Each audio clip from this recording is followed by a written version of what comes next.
All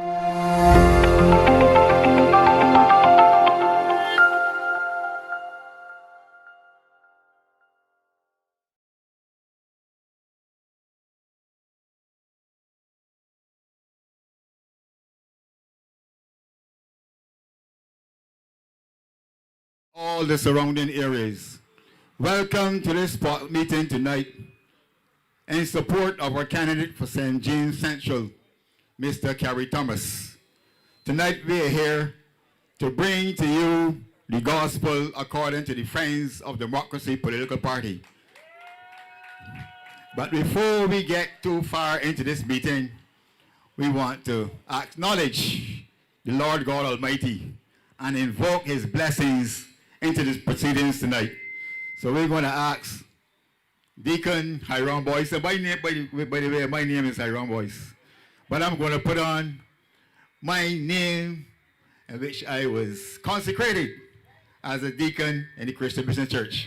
So I'm going to welcome you all tonight. And we have a whole lot of people that believe in Lord God Almighty. Anyhow, we're going to ask God's blessing on this service. Almighty and most merciful Father, we thank and praise you for giving us the strength and the courage, Father, to form this political party. Father, we want you to bless the leaders of this party. We know in Barbados it's not the easiest thing to do if you are not connected to the two main parties. But we are so glad because that you have given us the strength. And Father, we are here tonight in your name. You tell us if the people who are called by your name would humble themselves and pray and seek your face, that you will hear from heaven, and you will cleanse us from all unrighteousness, and you will forgive our sins, and you will heal our land. Tonight, dear God, we need a healing in this land. When we look around and see what the things that are going on, our young men just seems to be killing one another. Father, one of our judges said that you just have to give them $3,000 to kill somebody that they don't even know. When we think about that, it frightens us, dear God. But Father, you have promised to heal our land. And Father, we as the Friends of Democracy political party, we are here depending on you for guidance, for leadership, so that when we go around this country, that we would go in your name, because we want to do everything that we are doing, that it would be a blessing to you. Father, continue to bless the 12 candidates of this party. We pray that you will protect them, you will strengthen them, Father, and you will continue to give them the courage that they need to do what they are doing, Father. Father, because we realize that a lot of people are frightened to be out of the mainstream party. But Father, we are so glad because we still have a few people who are willing to stand up for Barbados. Father, Barbados needs opposition tonight, Father. They need a person that will be able to tell the leadership of this country that they're not doing right by you, Father. Father, we pray that you will give us the courage that we continue to seek your face, that we would endeavor at all times to keep the bees in check.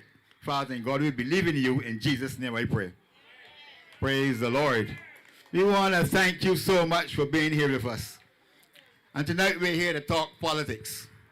And we're here to talk politics because our country is at the crossroads. We know in the last two election cycles that one party won all the seats. And that could not be a good thing for democracy. So, Father, we are here tonight, friends of and supporters of the Friends of Democracy political party. We're here tonight standing in the breach for our country. We know it's not an easy task, it's not an easy road, but our Lord God Almighty is going to see us through. So tonight, as you listen to the speakers at this meeting, the people that are coming to give the message to you, that you will give them a listening ear. And we know Almighty God is going to give them a clear conscience, that as they seek to remember, he will strengthen their memory, that they will remember all the things that they need to say, because this country needs to hear from different voices. And we're here in that position tonight. So because let me also apologize for the late start. You know, sometimes when you least expect something to go wrong, just that time it goes wrong. But this is one of the times that it happened. But we are going to get past that, and we're going to make sure that we deliver the message that the people of Barbados want to hear tonight. So I'm going to get straight into the speakers and then come back later, because there's a lot of things that are going on in this country that really need to be exposed, that we need to discuss tonight. But we're going to bring a young lady first to the podium who contested the last by-election in St. James North as an independent. So we know just by that, this lady have to have a lot of courage. Years ago, when I was probably young, people used to win a seat as an independent. People don't really take on independence now. But this young lady decided that, no, I want to make a difference. I have a contribution to make to my country. I don't like what is going on. And she decided to step out from under the shadows and put herself in the limelight, never mind what people were saying. So tonight we're going to invite this young lady who works in the tourism sector, a young lady who loves old people, she tells me. I know that, that's one thing about me. I met Cameron today, and three of us was together. Our lady asked me if I need a breadfruit. She said, I only have one, so I'm going to give it to him. I love all the people, and so I'm very sweet on Steffanie. Steffanie tell me she loves old people, and she loves young people also, but she like looking after and keeping old people company. And this is one of the areas in this country that we are falling down.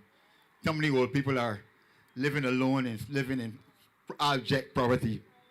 But we are praying that Almighty God will give this young lady strength, that He will give her the encouragement that when she goes into St. James North, that the people will give her some support so that she could achieve the dream that she have looking after the senior citizens of this country. So we're going to ask our good friends, Steffanie Williams, to come forward and talk to the good people here in St. James Central.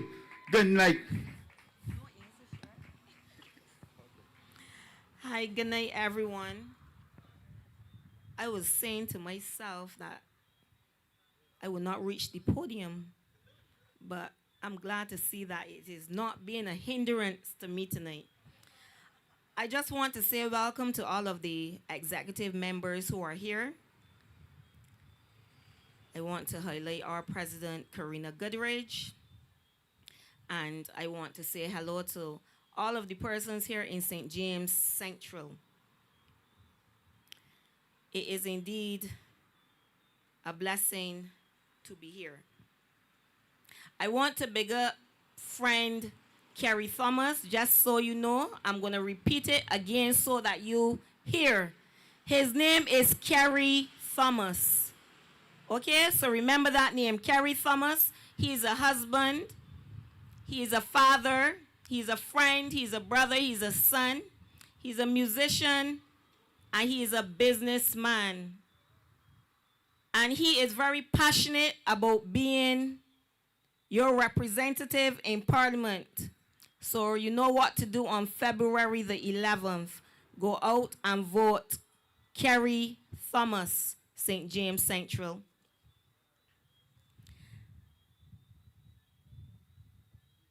I want to start off by speaking about transportation in Barbados.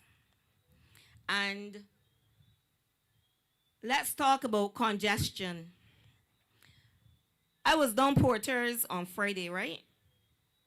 And it took me about 2.5 hours to get out of the traffic.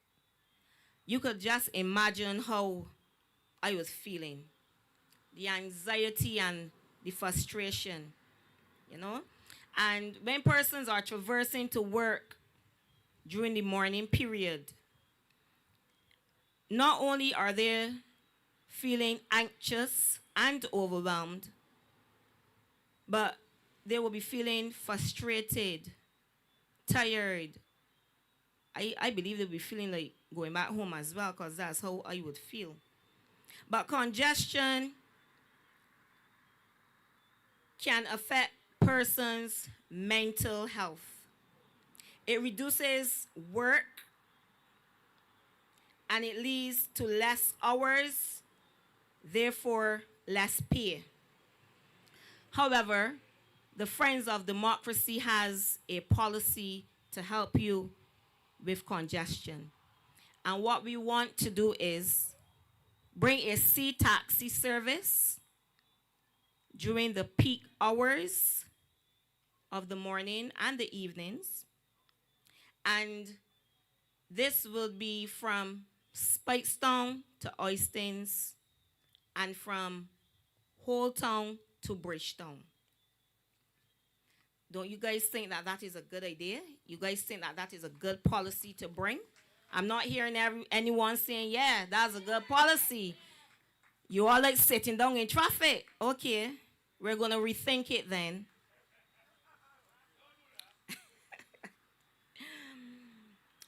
Operation of a public or private sector sea taxi service, thus creating jobs for Barbadians and easing the daily commutes for our citizens.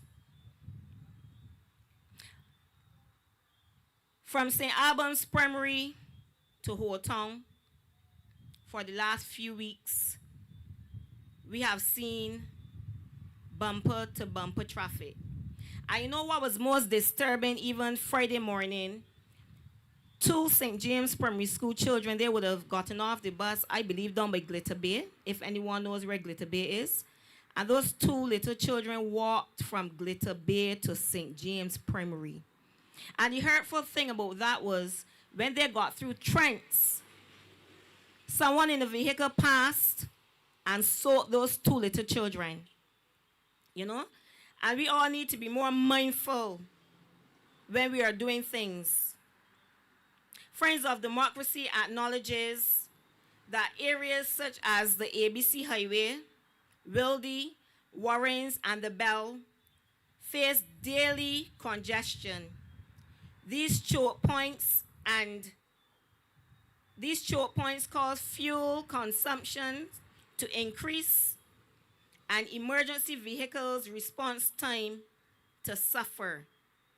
We are committed to providing a clear framework for the planning of flyovers, which I believe will help tremendously. We already have some place that we think a flyover would really be beneficial. And once we achieve what we are looking to achieve, we can go about getting that put in place. Now, when we think about some of the hindrances that are contributing to poor transportation, you know, everyone says you guys are talking, but you guys aren't bringing any solutions, right? And there are some hard decisions that many persons don't want to make. But we need to make some hard decisions in order for things to improve. Like in any organization, you know, you will find sometimes there's a problem with management. This body is not speaking to this body. That person is not speaking to that body, and so forth and so forth. So that is something that we will have to look at, because that can hamper the clean runnings of any organization. Tonight, I want to talk to you also about the Consolidated Fund. I'm not going to go too much into it, but I'm just going to touch on it a little bit. Now, the government wants to take funds from the Consolidated Fund and place into the Economic Diversification Fund. Right? Now, persons are going to say, but the government got to do what they got to do. The country needs to be run. But when I think about it as a little person down here, right, I'm concerned because that is our tax money. And so many persons in Barbados need help. But you're going to take our money, put it into a fund, and give access to persons who do not even live here, so that they can do what? Help build the economy and help us with our skill sector. I'm not saying that's not a good idea, but I'm saying that home drums should beat first. Home drums should beat first. And I have realized that a lot of persons do not understand legislation. Like, I try not to get into quarrels or confrontations with persons who say, but it is what it is, or the government gotta do what they gotta do. But when you break it down for them, you get to understand that they themselves do not understand what is really going on.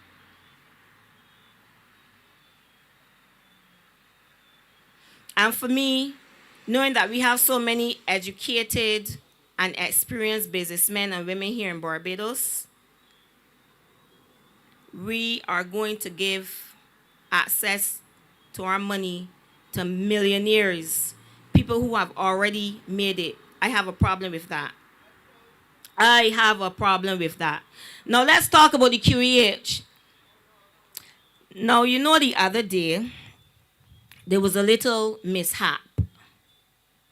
And it was said that persons were lying on the hospital floor. However, during the press briefing, it was said that, you know, persons were sent to check, and that was not the case. However, we saw photos going around social media with persons lying on the hospital floor. I want to ask you all here a question tonight. You all stupid? Wanna foolish? Then don't feel offended, but I want to ask, seriously. Anybody out here tonight feel that they are foolish or stupid? I believe that all of us here can read and we can write. And my problem is that when things happen, right, people then come and try to make us believe that what we know happened. Like, they actually try to change our minds from believing what it is that we know. And I do not understand why it is that all of this money is being borrowed. About 3 times or so, money has been borrowed. I don't know about the gifted, but money has been borrowed to do this or to do that at the hospital. And yet still, things are still lacking. That is crazy. That does not make any sense. Where is the money going? If it is not going towards what is supposed to be going towards, where is the money going? I have a problem with that. And every Barbadian citizen should have a problem with that. And when we ask questions, I recognize that people just behave like, why we not asking questions? Why we not want to know? We want to know because we deserve to know. It is our money. And at the end of the day, you know, when you study it, right? Our children's children have to pay back all of these loans. Barbados, like, they owe everybody. Everybody. We owe everybody. I cannot understand why all this borrowing. Yes, I understand that you have to borrow. But the way that this borrowing being done is like there's no tomorrow. It's like the borrowing without a conscience. Like, they know that people really and truly got a lot to pay back this money. And if I might say, right, sometimes when I think about the state of Barbados, I tell myself, just now you can see us being shipped on boats to some other country. Because Barbados is getting so expensive. It is really and truly disturbing. And you know, at the last meeting, I didn't have this much to say. Because honestly speaking, I don't like speaking in front of crowds. But you know, it is good to see that I am mustering up the courage to speak on issues that need to be spoken about, because it is just crazy. Now, let's talk about our elderly. I don't even feel I need these papers. Let's talk about our elderly here in Barbados, right?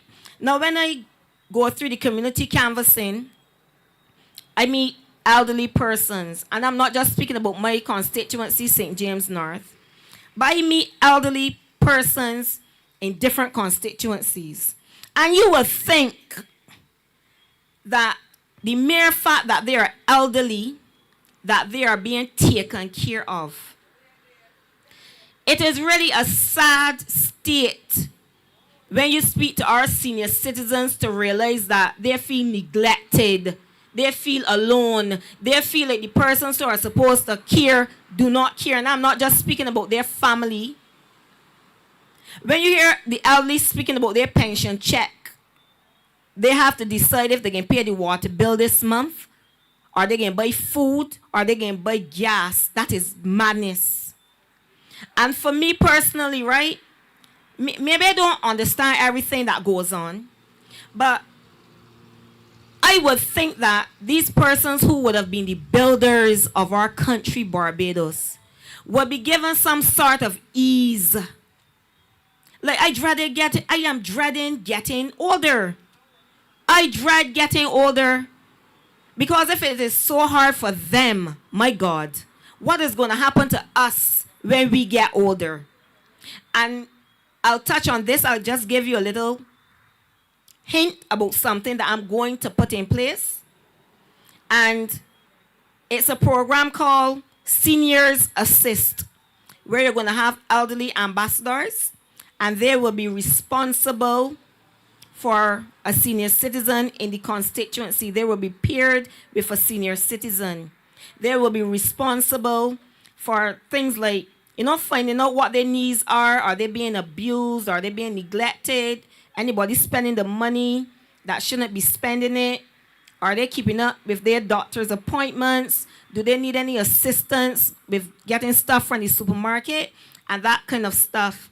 And I also want to set up a hotline, especially for those senior citizens, so that they can be constantly in contact with some person, because some of them live alone. All of them don't have family to say, well, look, they're going to check in on them. Some of them live alone, right? Now, let's touch on the disabled persons in the communities. And, I did not celebrate Christmas. I don't usually celebrate Christmas, but last year, 2025, was extra. And I went and I would have visited some persons who are disabled, and it really hurt my heart, because disabled people in Barbados, they're not living very dignified. They need more assistance. I'm not saying that the government, Parliament had dissolved. But I'm not saying that they're not doing anything, but I'm saying that more needs to be done, because these are the most vulnerable in our communities. And when you visit them and you see what is going on, you have to stop and ask yourself, what's this? Because it doesn't make any sense.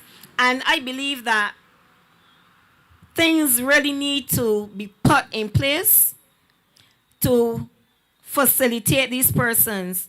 I visited one gentleman, and I cannot believe that this guy has a representative. I cannot believe that this gentleman has a representative. He is in a wheelchair. He is in a wheelchair. He cannot do anything for himself. And he needs some assistance with repairing his flooring. You can imagine that. You could imagine being in a wheelchair, can't help yourself, and you need some assistance with your whole floor. And I thought it was 6 boards, but when they went and they did the interview, my heart hurt me. And this is not to say that family members should not help, but I mean, like, we got to do better by these persons. We have to do better by these persons. And let's talk about our youth now. I'm very passionate about young people. Whenever I hear about young people in prison, I just be like, what is this? Like, this can't be real. What is going on in Barbados? A lot of people say the young people don't want to work. I do not agree with that. I do not agree that our young people do not work. Yes, they got some disgusting ones. But most of the young men that I speak to, they want to work. They want to be independent. They want to be able to help themselves. And we have to understand something. Words are life. And if we keep talking certain things into the atmosphere, those things are going to materialize into what we are seeing. They ain't going to amount to be nothing. They're just like the Father. Those kind of things. We have to be mindful of the words that we speak. And let us be real tonight, right? When we speak about crime, nobody can solve crime. Everybody say it starts in the home. It starts with the parents. It is true. It does start in the home, and it does start with parents. But do we even understand that parents are not the only persons that interact with children? Do we understand that when children leave home, they catch the bus, they walk the streets, they meet other people who they interact with, who they speak with, who will influence some of the things that they decide to do or not to do. And we have to be mindful of these things. Poverty, in my opinion, is a driving force behind why we are seeing so much crime in Barbados. Now you can imagine, right? Young people, they're going to school and they're being told you can be anything that you want to be. You can do anything that you want to do until bugger down though. They done school, no CXCs, can't get a job. When they do go and inquire about the job, we want 4 or 5 CXCs. What do you think is going to happen there? Especially when they grow up in a household where they're seeing their parents struggle to make ends meet. A lot of these young men, they are seeing their parents struggle, especially their mothers working 2 and 3 jobs, skipping a meal so that they can eat. It is not easy. And they always say poverty pushed me into politics and I will not be shamed. I am very happy. Poverty pushed me into politics. You know, tonight I left home and I walked from, let's say, Millennium Heights to this spot. And I could have decided to, you know what, Steffi, don't go. Stay home because you got to walk. I said, God, I'm walking. I got to be there. And I walked and I came because I have things to say, right?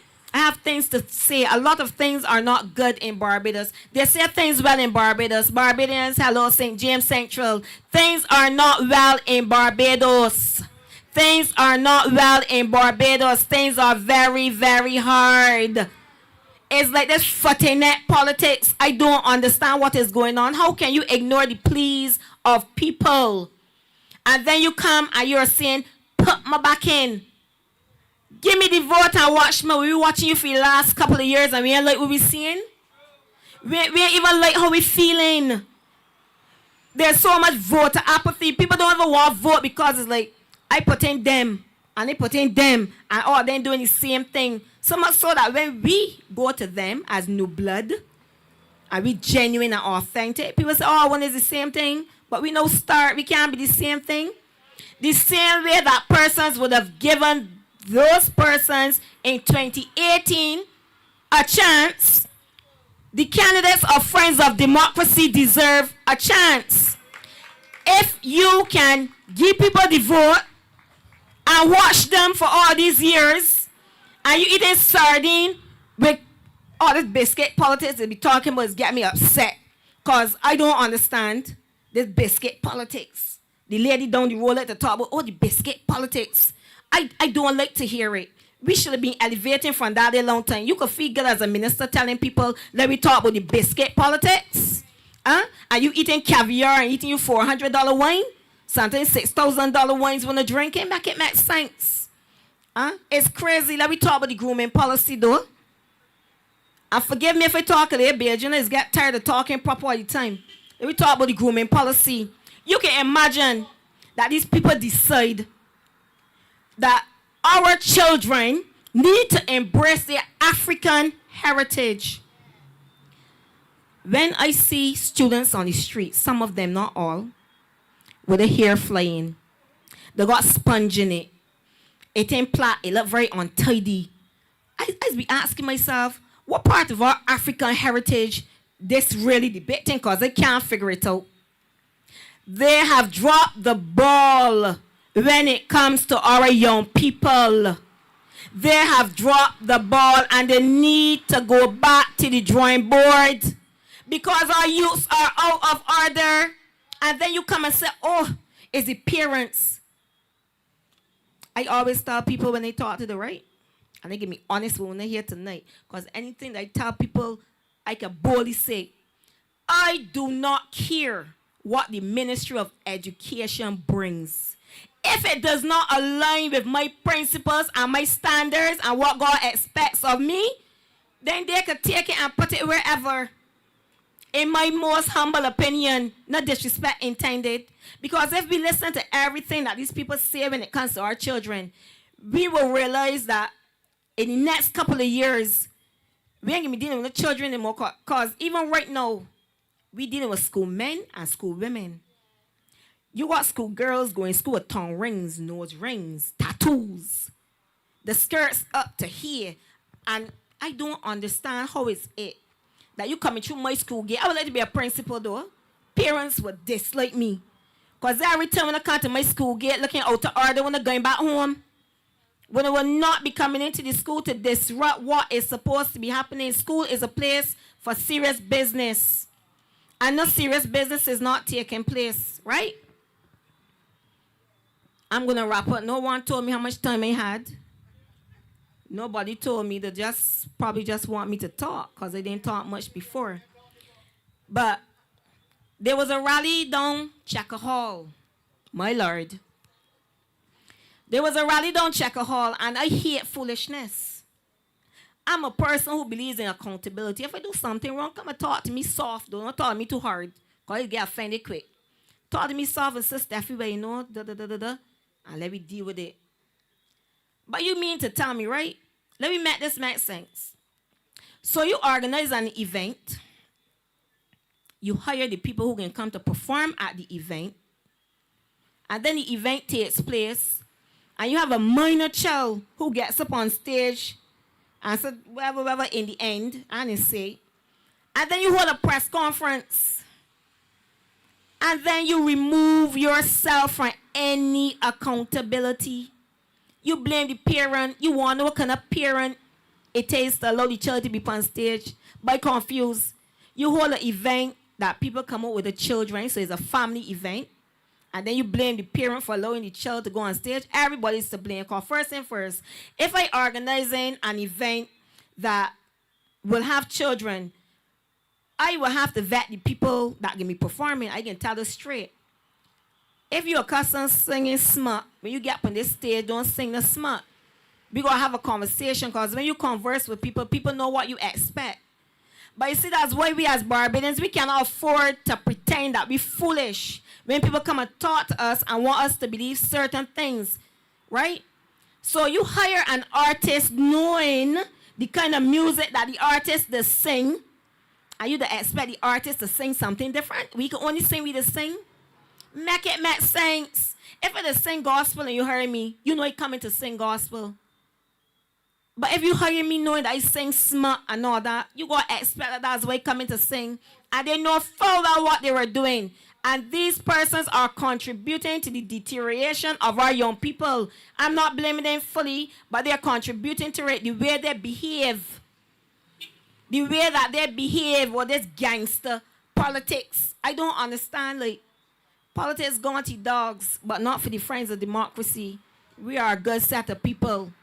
We are for the people and from amongst the people, and we will agitate and we will advocate for the people, right? And I just want to say tonight, we have to come to the point where we expect and know that we deserve actions over excuses. This is no longer a time when we can sit down and say, oh, I'm voting. Come out and vote.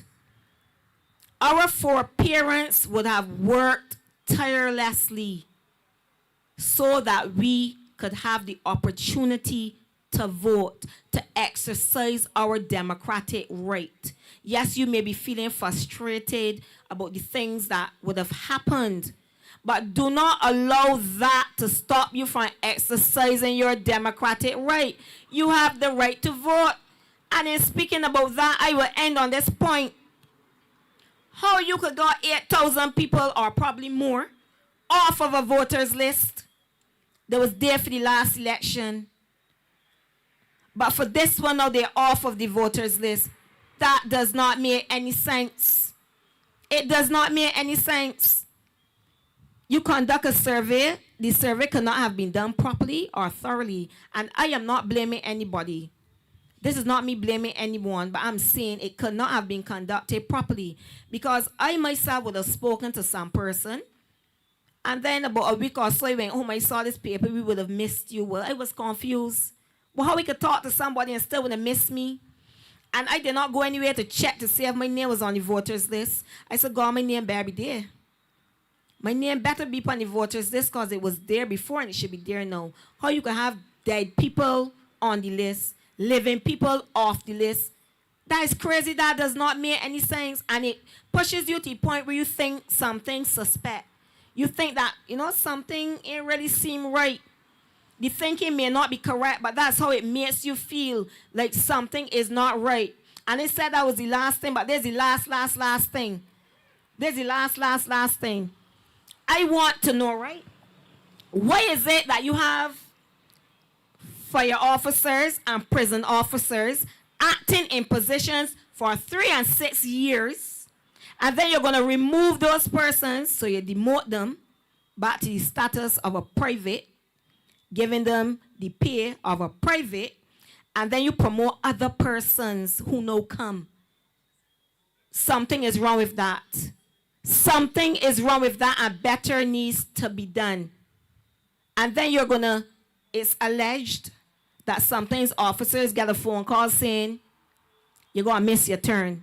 I never knew that the government does do meetings. I never knew that the government did meetings. I always believe that when you're working in government, when you're 24th, the 25th, 26th, 27th, you get paid. I would have never imagined that persons would be getting phone calls saying, you're going to miss this because somebody else didn't get them one before. That don't make no sense at all, Barbadians. I want you to understand.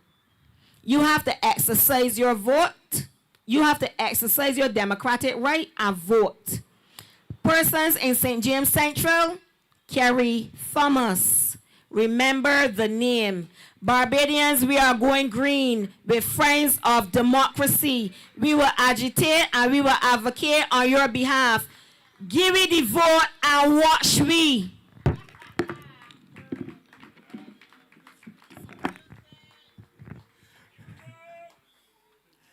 Yeah, we want a little music in between these speeches. Not this time you're over here. Listen, this young lady, she said she told me she don't like to speak before crowds. It's a good thing. And I got to I want to address something else, but I can switch to one of the points that Steffanie mentioned. And going around our canvas, people keep saying that they're not voting B, they're not voting D, so they're not voting at all. So we are so glad that we are on the scene at this time. And I believe Almighty God puts us here at this time. You could imagine that we have in this country 2 parties that be going back and forth between these 2 parties. That has so managed to get the people of this country so frustrated with politics that they decide in their mind that they are not voting.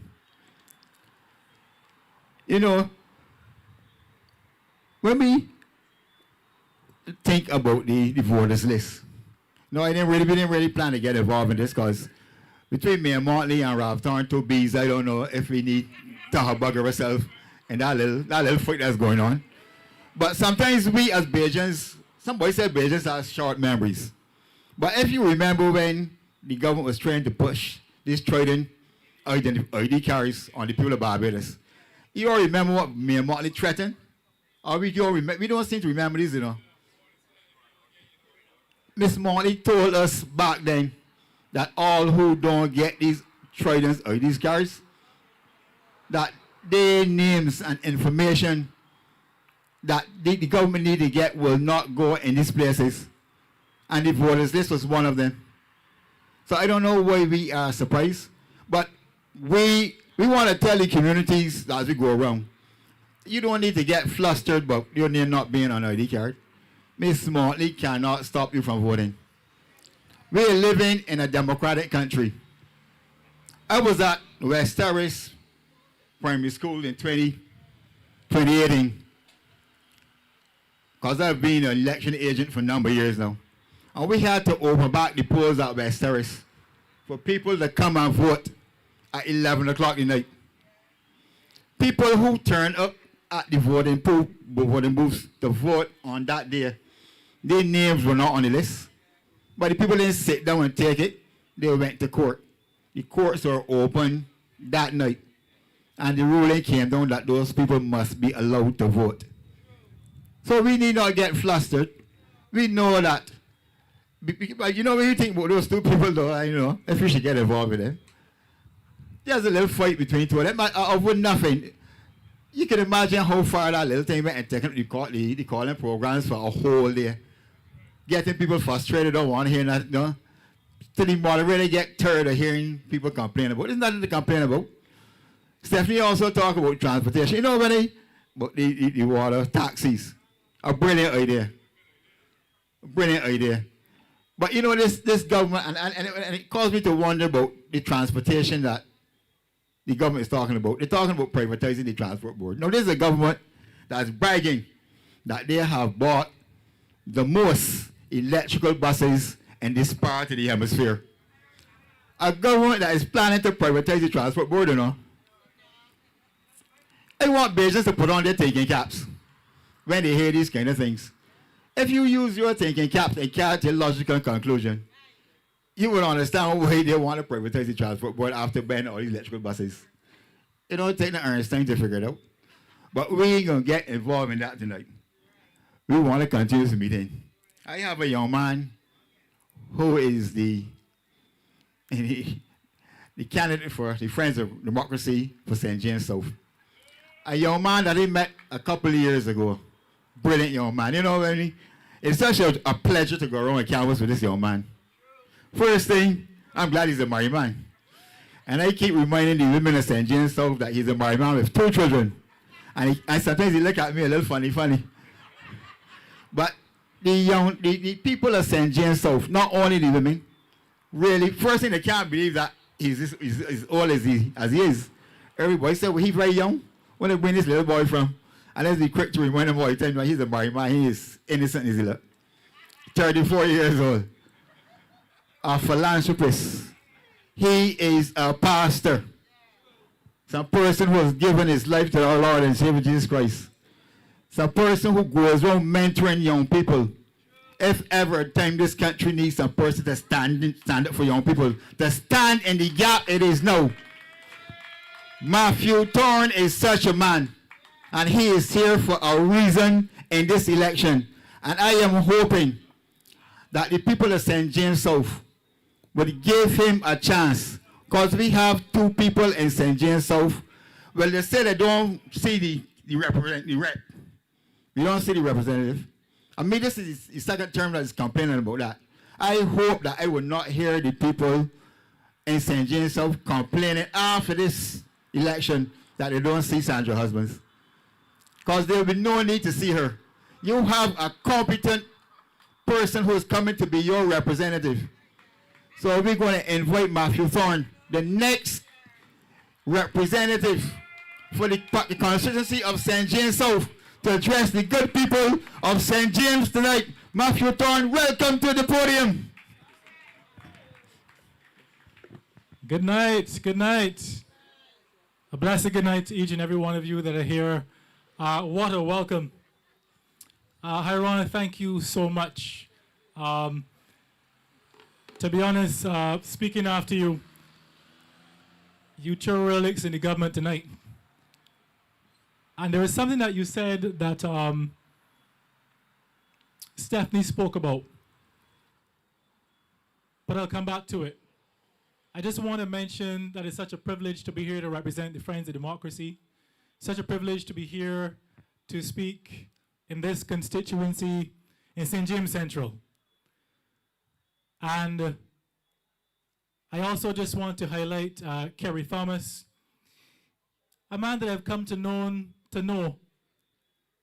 And for the short time that I've known him, he always has had a smile and a heart for the people in his community, wherever he has been serving. And anytime there was any need, it was always, yes, sir, how can I help? And his attitude is reflective of the type of leadership that we need all across Barbados that is present. Leadership that is responsible. Leadership that is courageous and has a love for people. You've heard me say it time and time and time and again. If we have love in our hearts for the people that we care about, it will come out of us as we speak to people. And as we walk through, as we did at Canvas today, and we walked through the St. James Central community, I began to see him in a different light and realize that he is, in fact, a man of integrity. I saw a side of Kerry Thomas as he interacted with the constituents. Because I'll be honest, I don't know him for very long. But I saw him in a new light that made me realize that he is the right man and the best choice for St. James Central. So Kerry, may God bless you.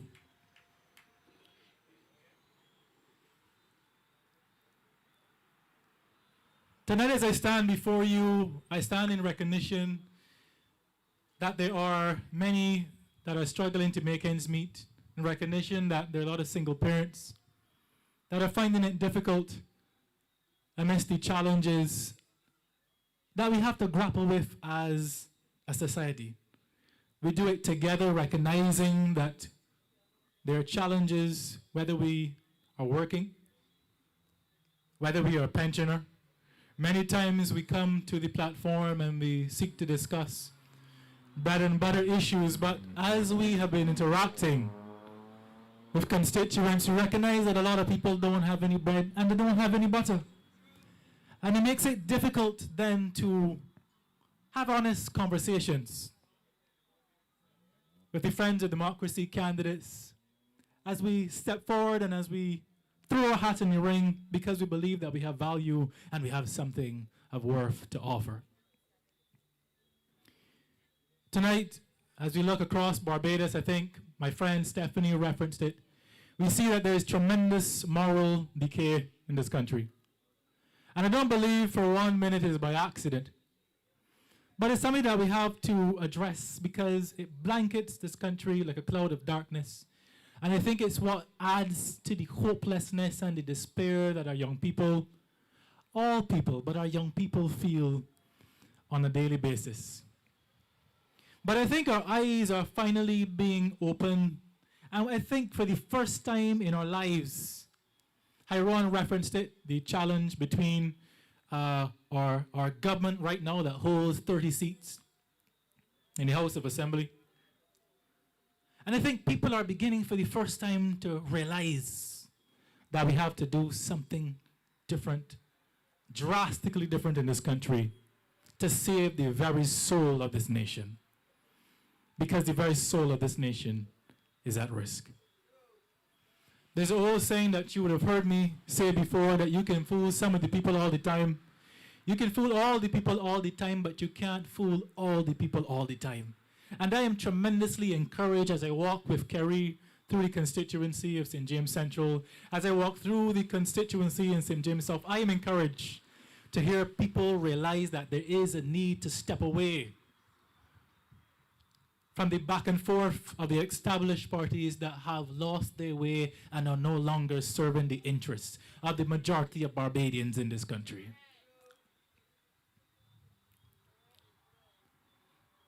I reminded of the story of the man and the woman that were riding on the donkey.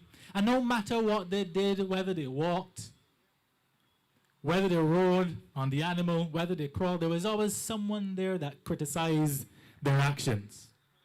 And the lesson that we can always take from that and we can learn is that we must stand on principle, even when we're surrounded by a cloud of noise. And that is the Friends of Democracy. A group of young men and young women, and young men and women at heart, that have decided that Barbados is worth standing up for. And we believe in the Friends of Democracy that there are things that must never change and should never change when it comes to leadership, regardless of who is in office. And that is firstly having love in your heart for mankind and for each other. Living with honesty and integrity. We must choose to put people first. I have a vision that every policy that we create in this country at the time that the Almighty God gives us the ability and the authority to govern this nation, every policy must be crafted around addressing the cost of living and putting Barbadians first. But what does that look like? Because in Barbados, we talk about our solar infrastructure. And the government has it right. They talk a lot about going green. And they must have been prophetic because here we are. For a long time, they've been talking about going green. And here we are. And here we've come to stay. But we look at solar energy, and it's not the only one, but it's the one that's being focused on. Because it's a lot easier to diversify as we have 300 and something days a year of sunlight.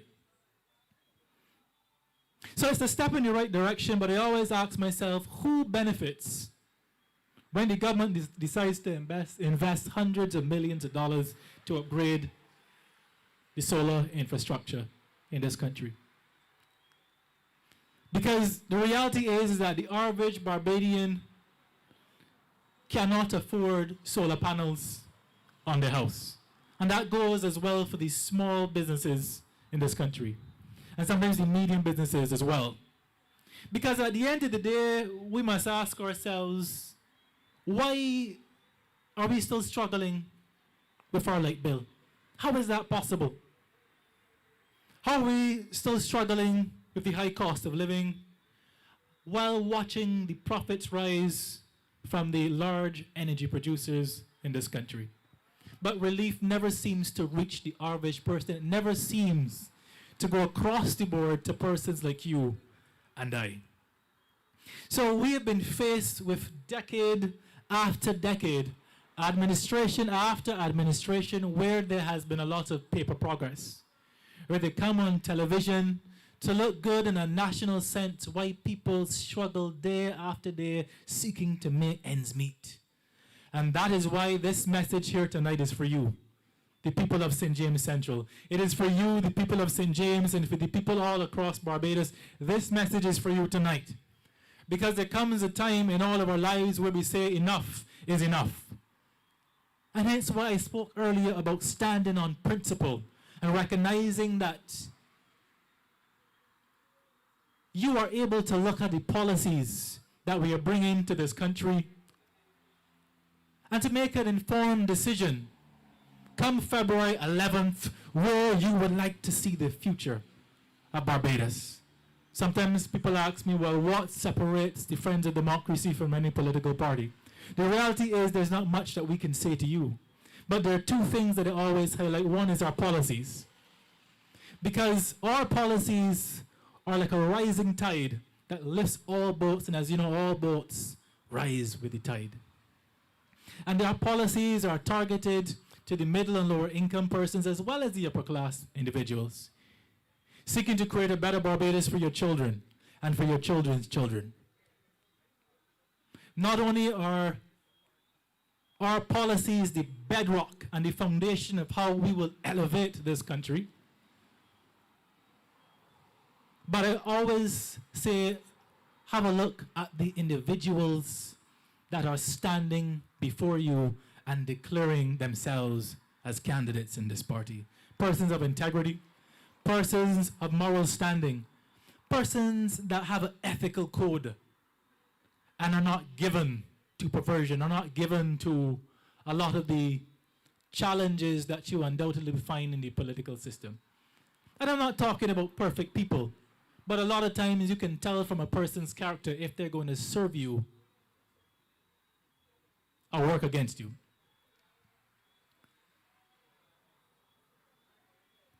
So progress has to be able to translate to something practical. So within the Friends of Democracy, what we will do is invest in solar manufacturing, installations and maintenance, which in fact will position Barbados as a Caribbean leader exporting clean energy expertise and services. I'll unpack that in a minute. And in technology and services, this will in fact empower the youth and entrepreneurs to export their skills, especially in software, IT. You heard me speak about the artificial intelligence, because the time is coming that AI will replace every job that it can. Every single job, almost every job that AI can replace, it will. So we have to aggressively right now begin to fashion programs. And we've begun, but it's like a drop in the bucket. It's a drop in the bucket, and we have to begin to take this sector very, very seriously. Our cybersecurity, our content creation, and the professional services. As a canvas through the community, the biggest issues that we have are youth unemployment. And it's because they lack opportunities, and that really is our focus. That is my focus, realizing that a lot of times the opportunities do not present themselves because no one is trying to create them.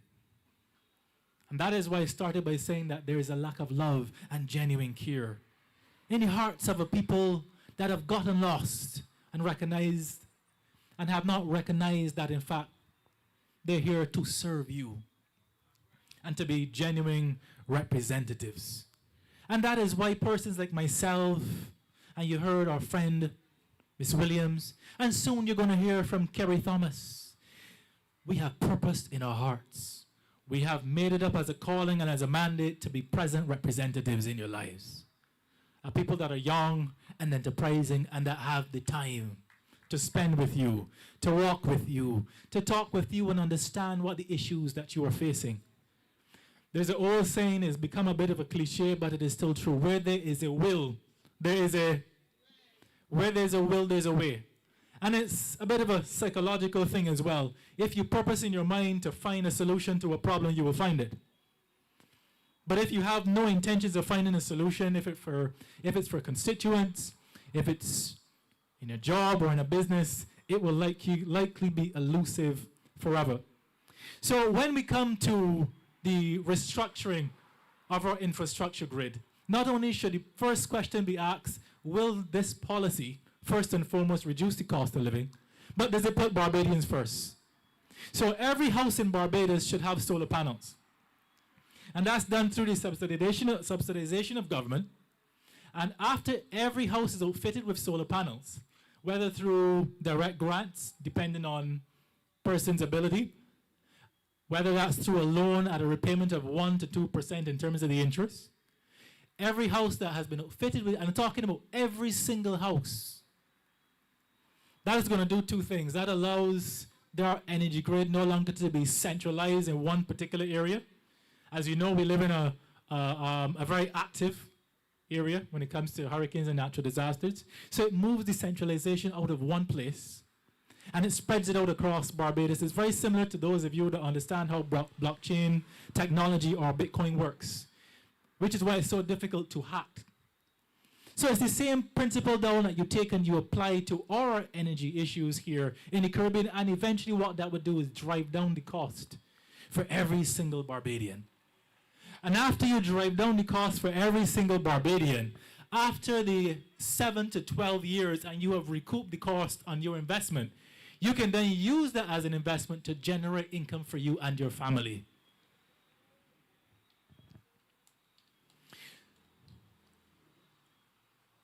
When we segue to the export market, we recognize that for every dollar that we earn from exports, we spend about $4 or so in our imports. What does that mean for you? Well, that means a couple of things. Higher food bills, higher gas bills.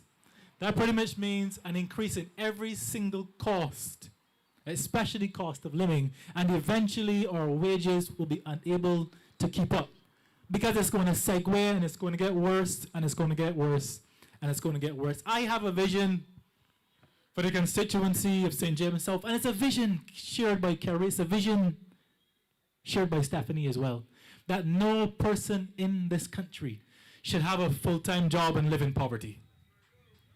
It should be an impossibility.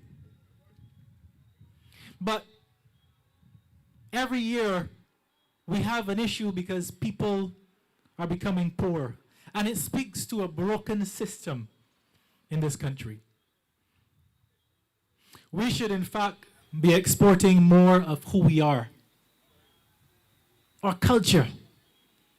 Right now we do have an export market in rum, but what about the countless numbers of people in the lower and the middle class that make sauces. We know of those that make the seasonings, the drinks, the Kool-Aids.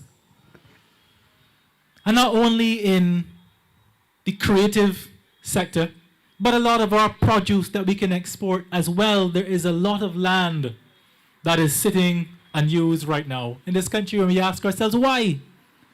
Just that we ask ourselves, pertaining to the accommodation bill, how you can concoct something that will criminalize the average person if they can't find $250,000 to comply with government regulation. We ask ourselves, how is it that we can't seem to mobilize ourselves enough to, in simple terms, work the land, reduce the cost of living now because we don't have to buy the product from overseas and import it into Barbados, but the product will be produced right here in this country and offset and reduce the cost of the yams, the potatoes, the okras, the watermelons, the cucumbers.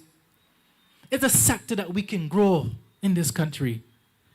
Because it bothers me to know when I speak with the young men in Hinesville and husbands, and a lot of them want legitimate work. They want something to do, and they say, you know, can you find something for me?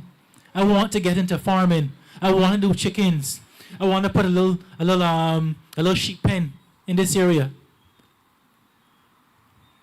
So it bothers me to know that there is the capacity to give them a means of supporting themselves.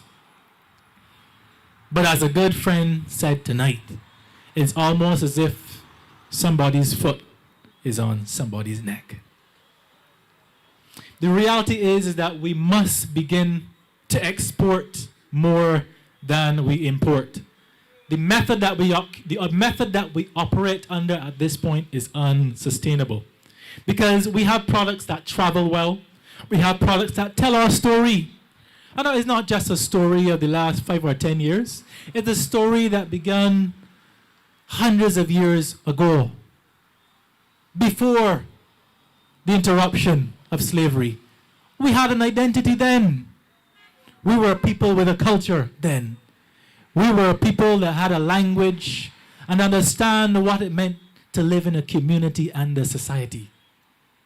And we have to be proud of ourselves as Barbadians and how far we have come.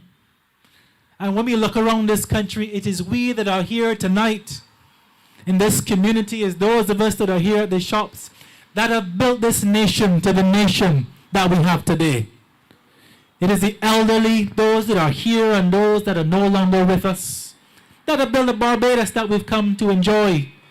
And not just the names that we know about, like Errol Barra, but a lot of persons in the educational system and the agricultural system, and even in the tourism industry as well. Barbadians, we have a lot to be proud about. So the reality is that we have to prioritize our export market and transform Barbados from a consumer society into a producer society. Because at every turning, the main thing that people have a challenge with is the cost of living. And I remember what I said, the main thing we must always be looking at when it comes to our policies is, are we putting Barbadians first?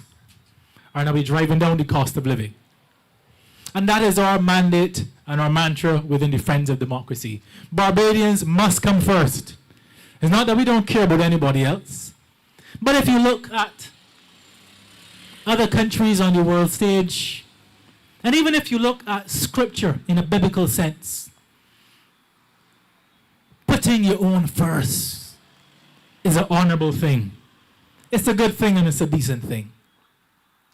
So that means moving beyond simply importing what we consume and instead producing more of what we sell to the world.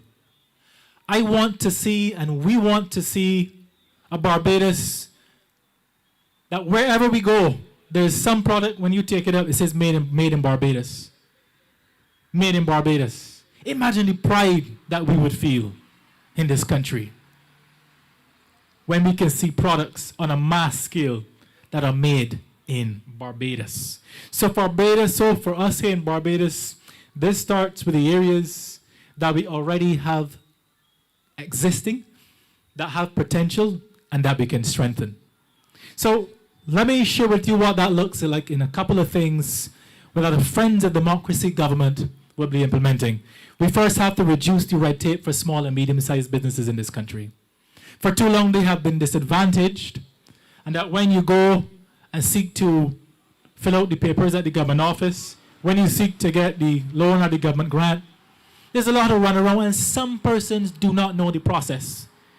Maybe they're not as articulate, and they don't understand the documentation that they have to go through. So there needs to be an element of government assistance that allows their value and worth to shine and come to the fore, giving them a place in this country so their products too can be marked made in Barbados. We have to provide targeted financing and training. And I spoke about that not too long ago in terms of the young people that they come into constant contact with on a daily basis, that are desperate for opportunity. Because I can guarantee you, as I sit and I counsel young men and I offer mentorship, a big part of the issue and the issues that they're struggling with is that they cannot provide for themselves and their families. I hear the hurt sometimes in their voices when the children come up to them and say, "Mommy and Daddy, I'm hungry." You know what that does to a person not to be able to provide for their family? But yet we have a government that seems to put one foot forward and then to put it back. And some people call it a walk back government. Walking back the things they need to walk back. There are certain things that they need to be walking back, and the things that need to walk back, they're walking back. But it's something that we got to get serious about in this country. Because on one hand, we say the youth are the future of our nation. But then on the other, we got the other hand behind our back, giving away their birthright, giving away the finances, giving away the opportunities. How can we seriously say that we love our country? How can we seriously say that we're Barbados strong when we're not putting our young people first, who are the leaders of tomorrow? But that is why, building on something that Hiron said earlier, the government talks a lot about a strong government. But Barbados tonight, I want to say to you that it's our mission to offer strong opposition, strong governance. Because we are a country in crisis and a country in trouble. So one other thing that we must begin to do, and that has to be taken seriously, is we have to increase the trade between our regional partners.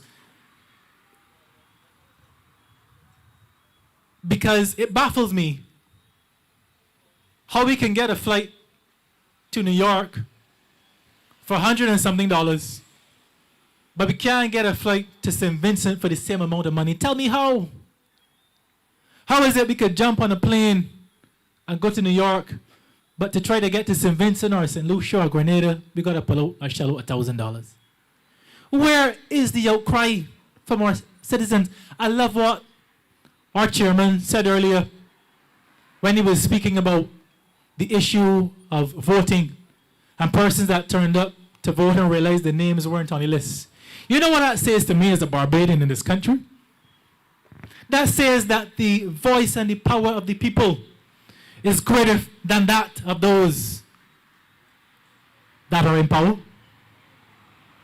It is time that we remind the leadership of this country that the ants greater than the grasshoppers. It is time that we remind them that they work for us, not we for them. Barbadians, that example speaks to me, that spoke to me tonight, and I'm hoping that it speaks to you. That we have the right to demand things of them. Demand that they govern properly. Demand that they govern with integrity. We have a right to demand of our government that they operate with a level of morality and an ethical standard, that we don't have to compromise ourselves on the world stage. Barbadians, we have a voice and a power together if we stand strong, just like the young men and women did when they were told they could not vote. So this is a strategy on how we will create jobs and how we will strengthen the foreign exchange earnings in this country and build an economy for ourselves and for the young men and women that we have been meeting on the Canvas Trail,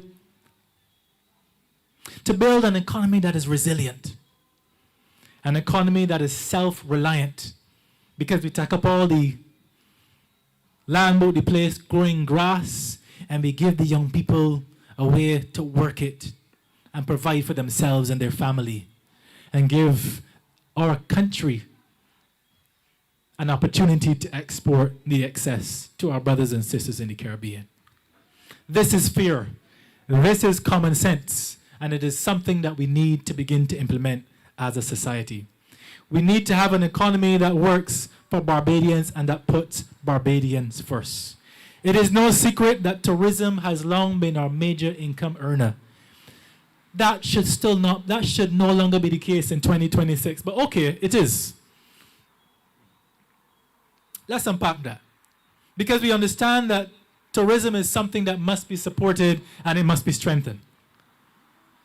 But for far too long, we've seen that be the case for the large hotels. We've seen, for example, I believe it was last year when the Minister of Tourism had to walk back the tourism accommodation bill. I think that was his third time walking back something, I'm not sure. But I think as he was walking that back, what I found interesting was that shortly after that, it was announced that there were some 7 or 8 or 9 hotels that were coming on stream within the next 2 years. And it became clear to me that the government of Barbados does not care about the average and the lower class people of this country. I'm not just saying this tonight because we stand before you as the opposition of this country. I'm saying this because I'm no longer wearing the rose-colored glasses I used to do 5 and 10 years ago. I'm saying it because I interact with these citizens like yourself, those of you that are here tonight. I talk with you and I hear your concerns. I hear the challenges that you express year after year and decade after decade. And it seems as if there is this falsehood that tourism is simply the big hotels and the white people that walk about the place.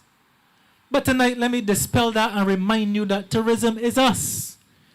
All of we are tourism too, and I spoke about the value and the work that is intrinsic to each and every one of us that are here tonight. The woman that is renting a room on the side of our home, we were encouraged to do, by the way, by the then administration some 15 to 20 years ago. The family that is running 2 or 3 small apartments, not to rake in and put down $2 or $3 million, but to make ends meet and to provide for their families and to send school their children. I'm talking about the taxi operators and the hired car businesses, the vendors in Oystains on a Friday night. I'm talking about the men and women that make, with their own skills and resources, the earrings and the necklaces and the bangles. They are our tourism product, and don't let anyone tell you otherwise. Barbados, we are tourism. And for too long, we have listened to lies and a narrative from a government that has not had our best interests at heart, that you've been side players and you've been marginalized. But for the first time in history, through the Friends of Democracy, you can have a voice. You can have a voice with an opposition that has your best interests at heart. Because you are the backbone of this country. The men and women that are hearing me tonight, and you on the live stream, that are viewing via Instagram and YouTube and Facebook, you are the backbone of this country. Whether you be directly connected to the tourism field, or you're simply a Barbadian living in this country, you make up that product. And you deserve to be valued and respected. So we have, first of all, such as the Tourism Accommodation Bill, the Cybercrime Bill, and some other bills where you don't help the police and they're going to lock you up and criminalize you. There are a lot of bills. And we're not knocking the police in any form or fashion. We give thanks and we thank God for them. But we have to do things the right way in this country and not do things in a backward or top-down fashion. So what we will do first and foremost is remove punitive and draconian measures that will make it difficult for the small and medium-sized businesses in this country to thrive in the accommodation sector. And not only the accommodation sector, but any field in the tourism sector. So you can have an opportunity to export your product and feel a sense of Bajan pride. Because Barbados belongs to you, and it belongs to your children and to your children's children. So in tourism, we have to ensure that more of what tourists consume is produced by Barbadians. So our food and our craft and our music and our services in every large hotel chain, that must be a prerequisite in order to come here and establish business. We're not saying don't come, but if you come into these shores, if you're coming to our shore, there are two things every policy has to reflect. Every single policy, reducing the cost of living and putting Barbadians first, is a non-negotiable on behalf of the people of Barbados. So the money from tourism has in fact to stay here and to circulate in this economy. My friends, for too long we have accepted unjust laws, whether it's in tourism, whether it's in our renewable energy sector, or whether it's in our agricultural sector. But tonight I want to remind you that enough is enough, and the voice of the people is more powerful than you can ever imagine. Tonight we stand alongside people like Andine Whitaker, Hyron Boyce, Steve Blackett, Kerry Thomas, and if I start calling names, I can be here to midnight. But I know I gotta get Kerry peace. But we stand alongside people that have fought for our rights and our privileges, that have walked with you, that have held the hands of the Irish Barbadian, and that demanded better from our government.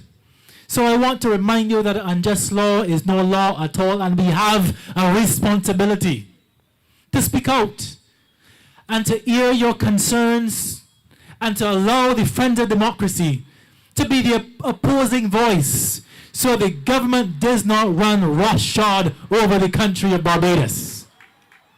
It is said that power corrupts, and I say to you, it is a fact.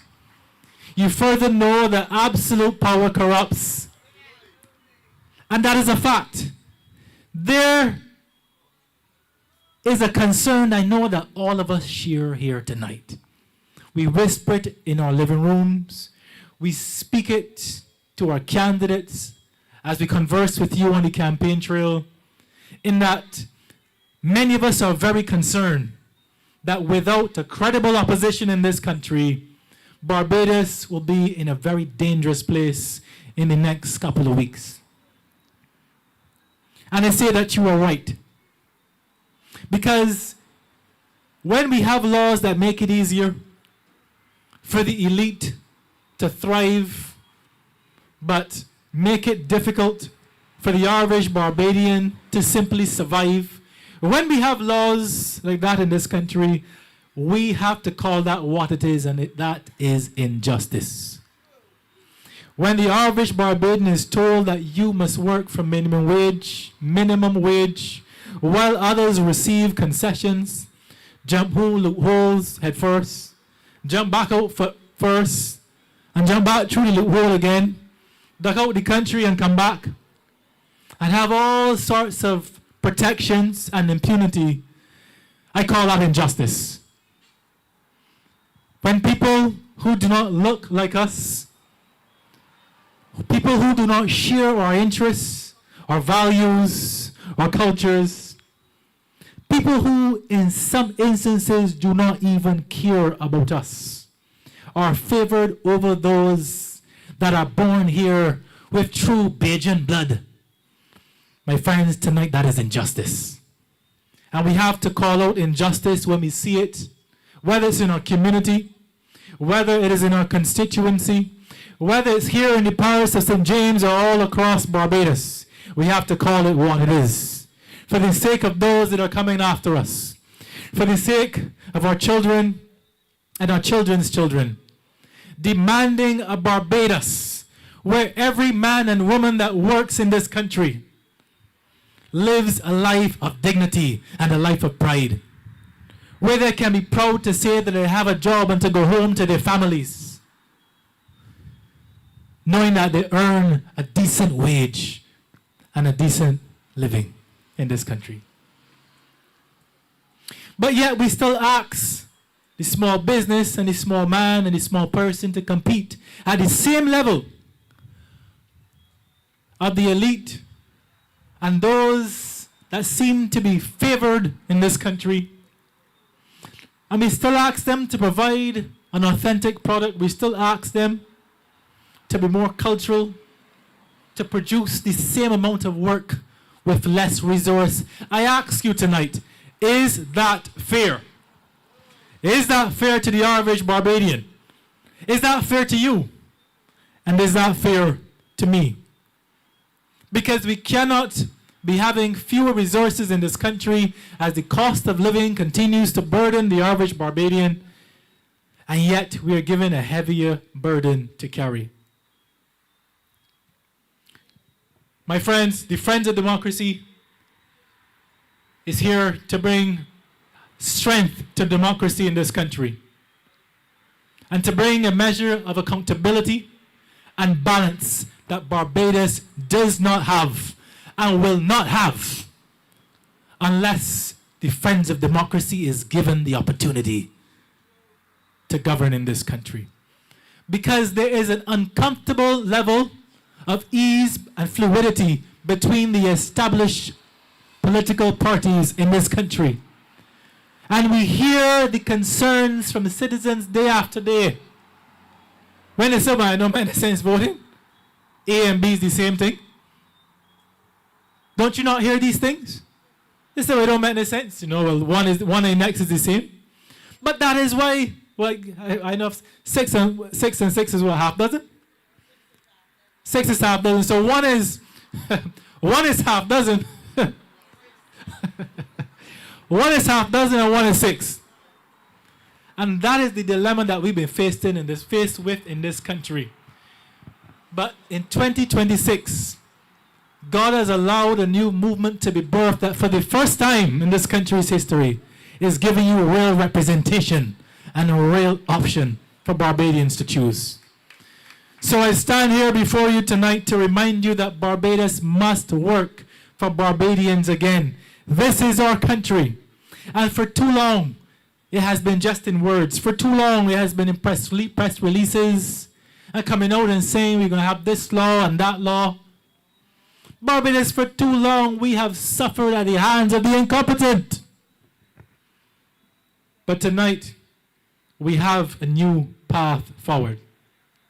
So join us as we lead in new opportunities, as we lend dignity and restore values and ethics, and we lead with love while governing with integrity, while we put Barbadians first, so that you have the opportunity in this country not just to survive and to make ends meet, but to thrive. People, and I leave you with this, people always say, or I always recommend, let's not look at sometimes what we see in a person or what we hear in a person, but to test the spirit by which they have come to serve. Because if they have come to serve, we have the greatest opportunity to elevate a country and a people that are in need, desperate need for genuine representation in this country. For I am persuaded and convinced that a political party is still the best medium by which we can do the most amount of good in this country. Good night to the people of St. James Central, to the people of St. James and Barbados. I love you and may God bless you.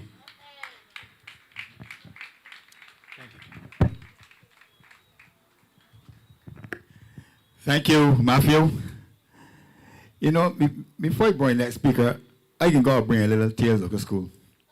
You know, when I listen to these young people, they bless my heart. You know, as the chairman of the candidate selection committee. It was my desire to get at least 16 stable candidates so that we can look like we're really competent for the country. But we are a party that's only 7 months old. And you would hear, those of you who've been following our meetings, you'll hear some of our candidates, I don't want to say complain, but I talk about the process that I had to went through to be candidates for this party. So because of the short space of time, we had to make a cutoff. Because we are bringing young, bright, we want to bring young, bright candidates to the podium, to the political scene in Barbados. But we didn't want to bring people that was but less than a week to get familiar with the political thing. So we had to make a decision to cut it off at 12. But you know, 12 is a sacred number as far as our Lord and Savior Jesus Christ is concerned. But I am so sorry tonight that, you know, that we really got, I'm really for this thing that we got to set election date. The Prime Minister should be able to call an election 2 years before it's due or a year and a half before it's due. If only this party had another 6 months, that we can get at least another 5 or 6 young people like what we have in this party. Because we have to face the facts tonight that we don't have the numbers to win the government. That's why we are talking about a strong opposition. But we have the people in this party that can easily sit in the cap. You hear Matthew just now talking about the bills that were bought before the House. Young people that is following what is going on in this country. We are not like the other two parties. You know that when we hear like, and I got to mention this too, when we have people trying to put Ronnie and Steve out this party because that they didn't want, because I didn't want to bring back a lot of the old guards. And that was the biggest sin that Ronnie and Steve committed. Not wanting to engage a lot of the people that the people in Barbados had rejected before. So they decided to put us out. And then you hear the former representatives for St. Philip West getting on the political platform and I don't care what terms they mention. Those words should not be mentioned on the political platform. But the thing about it, you hear Kerry Simmons come correcting and saying, you believe that? Kerry Simmons correcting David Simmons for speaking ill about women. Kerry Simmons. As though people in Barbados forget that he was the worst person that attacked women in this country. But those are the people that tell me that they're going to vote for because they want me and want me to be Prime Minister. And when we walk around, people say they don't want this boy, don't want body, but they want me and want to be the Prime Minister. So they're in a tight spot as to how to get that achieved. I want to say to the people of these 3 St. James constituencies tonight, you have 3 brilliant choices. Give us the opportunity to be a voice in the opposition and the House of Parliament so that we can help remind the people of Barbados the things that happened in the past. This country have a past that need to be told. This party, the Friends of Democracy, is here tonight because the past that we had. We don't just rise up just so and decide that we're going to become a third party. We are, in fact, we are not a third party. We are just a new party. People keep saying that we are a third party, but I don't believe that. Just that we are a new party, and we are here to stay. So I want the people, when Kerry Thomas goes around this constituency, that you would give him a listening ear. You will hear him tonight, but when he goes around canvas, you want to give him a listening ear. And support the young men and women in this party. They are good enough to sit in the House of Parliament in Barbados. The party that we was once affiliated with put an oldster, I got to call him an oldster, on the platform the other night. And he is on a platform in a yellow shirt, telling people to vote for the Barbados Labour Party. And his mind is so dull. If he was like me that would think fast on his feet, he just could have added 2 or 3 words behind that statement to make it, to not make it obvious. But these people is past their sell-by date. We have some young people that you need to take a second look at. Listen to them. Come to our meetings, give us some support. We don't have the money of the other 2 parties. That's why we seem to be. But we want you, we're not here to buy votes. We want you to come out. And I want to mention this buying votes thing. if some person give you money for your vote, you can't walk about 2 years later and say that you don't see your MP. If you sold your vote, they don't owe you anything. They don't have to listen to you. They don't have to come and see you. But when you give your vote freely to somebody, there's an intimate connection.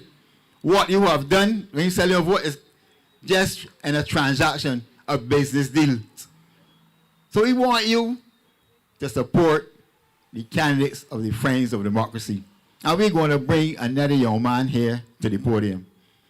A young man like me who attended what I consider the greatest institution in Barbados. People feel that only university people can make money.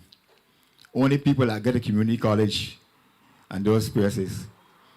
But like me, he's a graduate of the Samuel Jackman Prescott Institute.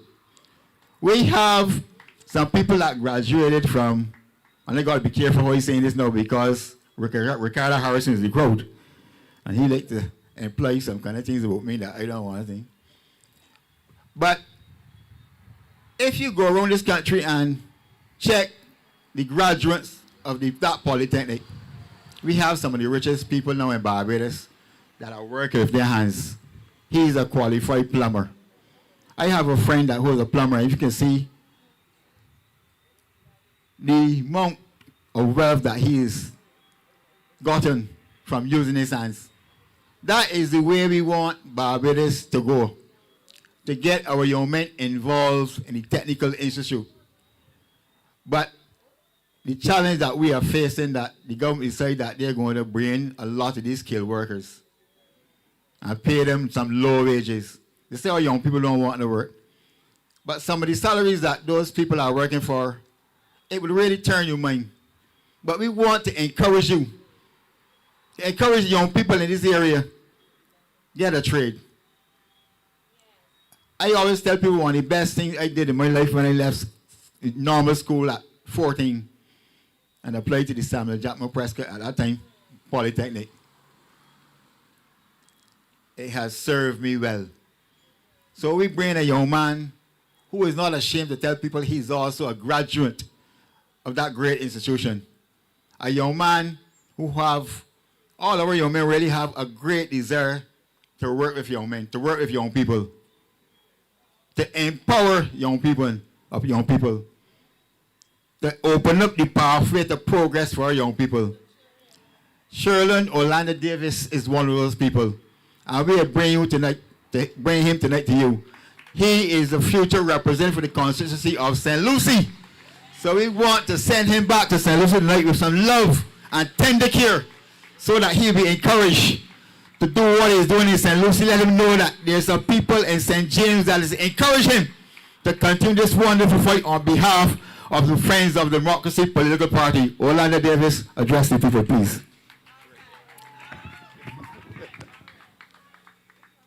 Thank you. Good night, people of Barbados. I hope you all are as happy to see me as I am to see you all. Now tell me, how want to feel about that 21-cent raise? Want to feel insulted? I certainly think that you should. Adding tax after tax after tax to show our current government does not even care. They turn right around and raise the NIS. So it looks like they raised the NIS just to, no, they raised the minimum wage just to tax it right out of your pocket. This was just, unfortunately, another ploy to extract more money from the population. You mean only the corporations and the government should benefit from our hard work? I don't think that should ever be the case. The leader of our beautiful nation has laid out several plans she's going to implement when she maintains power. I must ask, though, what was done to make a better life for Barbadians in the last 7 years? Only now you've curtailed solutions when you've called elections. Bajans, I need you to get out on February 11th and show the ruling government you are no fools. You are not fools. the Friends of Democracy pledge to be the voice of change in this nation. The voice that stands up for the poor people, the elderly, and the disabled people of Barbados. We are a party for all Barbadians. There have been little focus on our young people in Barbados, and let me say this. We have not forgotten you, the future of our country. We have a policy for entrepreneurs of this nation, the go-getters. Do not think because the school system has failed you that it is the end of the road. In a time where unemployment, underemployment, and limited innovation leave many young professionals feeling frustrated, stuck, entrepreneurship remains a powerful source of hope. It gives people the chance to turn their ideas, their skills, and networks into something meaningful. Not just for themselves, but for our society and our economy. Entrepreneurship is a noble pursuit. It drives economic activity, creates jobs, and fuels innovation. Yet for many Barbadians, starting a business feels nearly impossible because of limited access to funding and investment. That growing challenge is exactly why we are introducing a clear plan for action. Through the Small Enterprise Empowerment Department, SEED for short, we will establish a startup seed fund that invests $1.5 million annually into over 100 entrepreneurs. Each successful applicant will receive a $15,000 loan paired with a mandatory enrollment in the NIS Self-Employment Contribution Fund. These contributions will serve as a built-in guarantee for the loan, while also providing self-employment insurance coverage. Loan payments will be structured through the NIS contributions, ensuring sustainability and security for both the entrepreneur and the government. This approach gives entrepreneurs more than just funding. It gives them protection,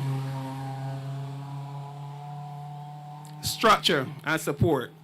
Alongside financing, participants will have access to business training and startup tools, and a network of like-minded individuals. Together, these resources make starting and sustaining a business a far more achievable goal. We are not just funding ideas, we are planting seeds for a prosperous nation. Beyond entrepreneurship, we are also reimagining public spaces. We propose the development of a coconut water vendor village. It will be government-sponsored, and it will be on the local major highways, equipped with proper amenities such as sanitation facilities and waste disposal. In the era of rising temperatures, hydration must be part of our public infrastructure. By December 2028, we will establish 6 coconut vendor villages across the island. And because life is about more than work, we will also invest in joy and culture. By 2029, in July, we will create 6 recreational villages across the north, west, east, and south coast. These spaces will celebrate food, music, culture, and relaxation, building on the success of the Oistings experience and expanding that experience island-wide. This is about empowerment. This is about opportunity. And this is about building a Barbados where we can thrive. I am typically a man of few words, I have shied away from public speaking. My fellow candidates will tell you that. And trust me, I cannot see foolishness being done to my people and not stand up for it. Our struggles and our plights need to be retired, and change needs to come. There is a famine coming to Barbados, and we are woefully unprepared. Taking bribes to fill your belly today and leaving the future up in the air must not be the status quo. With lack of imagination, I cannot fathom where Barbados will be if the administration that runs the government now gets in for another term, another 5 years, another term of people who do not care about us. You see, while I was canvassing the constituency of St. Lucie, the outlook has been the same. Most people are not interested in voting until they know the importance of it. Voter apathy is at an all-time high, and this should never be the case. Calling snap elections does not give us, the representatives, time to inspire the nation to come out and vote. And trust me, Barbados, this is exactly what they want. Because I guarantee the people of the ruling party will come out to vote, while our choices are taken away from us by a few that do not care about country, but they care about themselves. St. Lucie is going through a crisis right now. They got the brown water, the poor lighting, and the lack of the community centers. I just got a question. St. Lucie is a nation unto itself. I heard one of the journalists today call it St. Lucia, because they forget about it. This whole water situation should have been fixed a long time ago. Water is not only necessary, it's a human right. And it's an insult to the people of St. Lucie that this problem has not been remedied. I do not care how much it costs. I don't care how much money is going to be spent. The people of St. Lucie need clean water. They're always taking loans for foolishness, and they had that bill where they was giving real money to the foreign investors. These things should not be happening, not in our country. In 2026, you already feel that Beijing should still be suffering from poor lighting when we got solar lights for cheap. The government has access to fix these things, and they choose not to. These are the primary reasons that I chose to get up and run for politics, because I care about this country. I care about my children's future, and their future matters. The young men of this country are not fodder. They are important. We need men to stand up for us. When things go down, we need the men to stand up for us. And if we had no men to safeguard our future, what future is there for us? People need to understand this. So I just shake my head when these things happening. The representation has been poor, and not just throughout St. James, St. Michael, St. Lucie, all over Barbados. 7 years you had this time to make real change, and you chose not to. You just chose to fill your pockets. Well, we suffer. That should never, ever be happening. Never. I believe in the philosophy, right? If you see wrong being done and you do nothing to intervene it, you're just as bad. You're just as guilty as the person committing the crime. And this administration has seen our young people in a crisis and have done nothing about it. If you calculate it, roughly about 350 men have died since they have gone into this administration. The BLP government, they have blood on their hands. They have blood on their hands. And I think the color that they represent is true. Blood is running red in our streets, and that should never be so.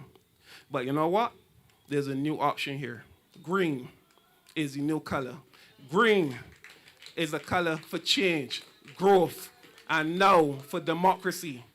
We are here, and we are a viable option. Not only for the next opposition, this is for now. We need more representatives, but we have 12 strong, and all of us are here standing up, ready to take up the charge and to make Barbados better. So when the time comes, Barbados, we ask, come out and vote for us on February 11th. Listen to us and see what we have to offer.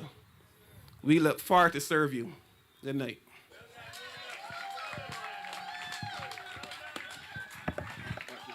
Thanks. Thanks, Sherland. I tell you, we have some bright young men. Some young men and young women that are ready to shine in the House of Parliament. We're not making this work. We're not talking idle talk tonight. You know, listen to Sherland. This government like bragging, They brag about the electric buses. People say complain they can't get a bus. They brag about the garbage trucks. And we're still struggling to get garbage pickup.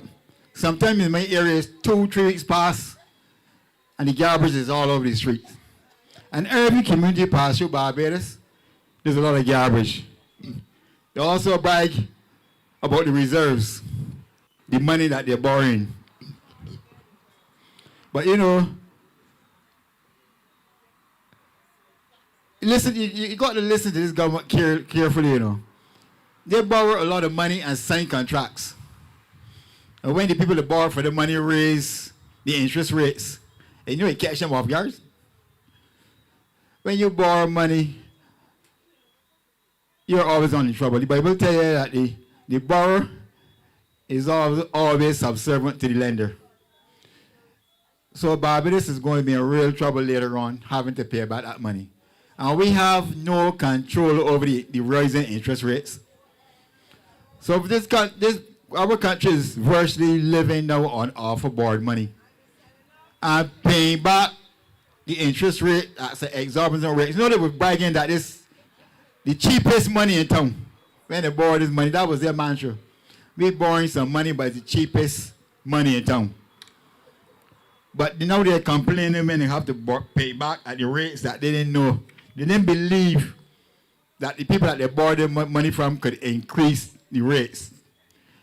But tonight we, as the friends of democracy, we want to be able to scrutinize those type of things and remind Barbadians before they are caught off guard the things that these people are doing in the House of Parliament because they have all 30 seats. And I'm not counting Joseph Atlee as the opposition leader, nor Ralph Thorne. Both of them cut from the same cloth. You're asking Satan to correct sin when we expecting those two people to be good opposition leaders. One of the same, as Matthew says, 6 of one, half dozen the next. But we want to, as a party, be able to alert Bajans of what is going on before they catch us off guard. We know that a lot of things are catching them off guard, but they're not catching us because we have some young, sharp, brilliant minds. You have a lot of old people now in Parliament, and when the cameras spot on them, a lot of them are sleeping, especially the opposition, the former opposition leader, because Parliament has been dissolved. He get up and say one or two things, and when he finish, he gone fast asleep. Now he's talking about starving people. But I was surprised when he first said that, but then I remember he's a Barbados Labour Party member. And that's the kind of thought that come from the Barbados Labour Party for years. I'm sure you all remember Lionel Craig. They love to start with starving people. So he wanted to starve people as the opposition leader. But we want to carry on smartly because we have a couple more speakers. I want to know to bring another young man to this podium. He's not running this election, but I told him he have a lot of talent. I heard him speak for the first time a couple of nights, and I know that he has it in him to go all the way. This young man is a teacher. And you know that I tell people I'm a great lover of teachers. I have a lot of respect for teachers. I love teachers. There's nothing wrong that a teacher can do for me. I remember, I know my wife is here, and I remember one time I told my children that anytime that you think you're going to come home and complain for a teacher, make sure it is accompanied by a letter from a psychiatrist certifying that teacher mad. Because I believe that in teaching that much. So Jason, I have a lot of respect for teachers. I love it.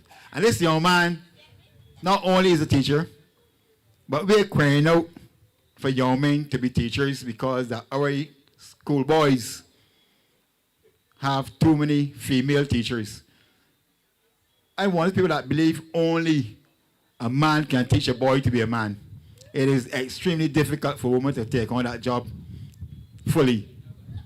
But Jason is one that wants to get involved in the life of our young men. So we have people in this party that have a passion for the young people. So many of our young people are going astray because they have no role models. We have one here tonight.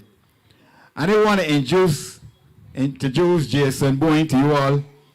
Not only is he a brilliant young man, but I'm going to say that he is going to be a future first gentleman of Barbados. I will tell you later why I say that. Come on, Jason Boyne, future first gentleman of Barbados, and I'll explain that to you later on.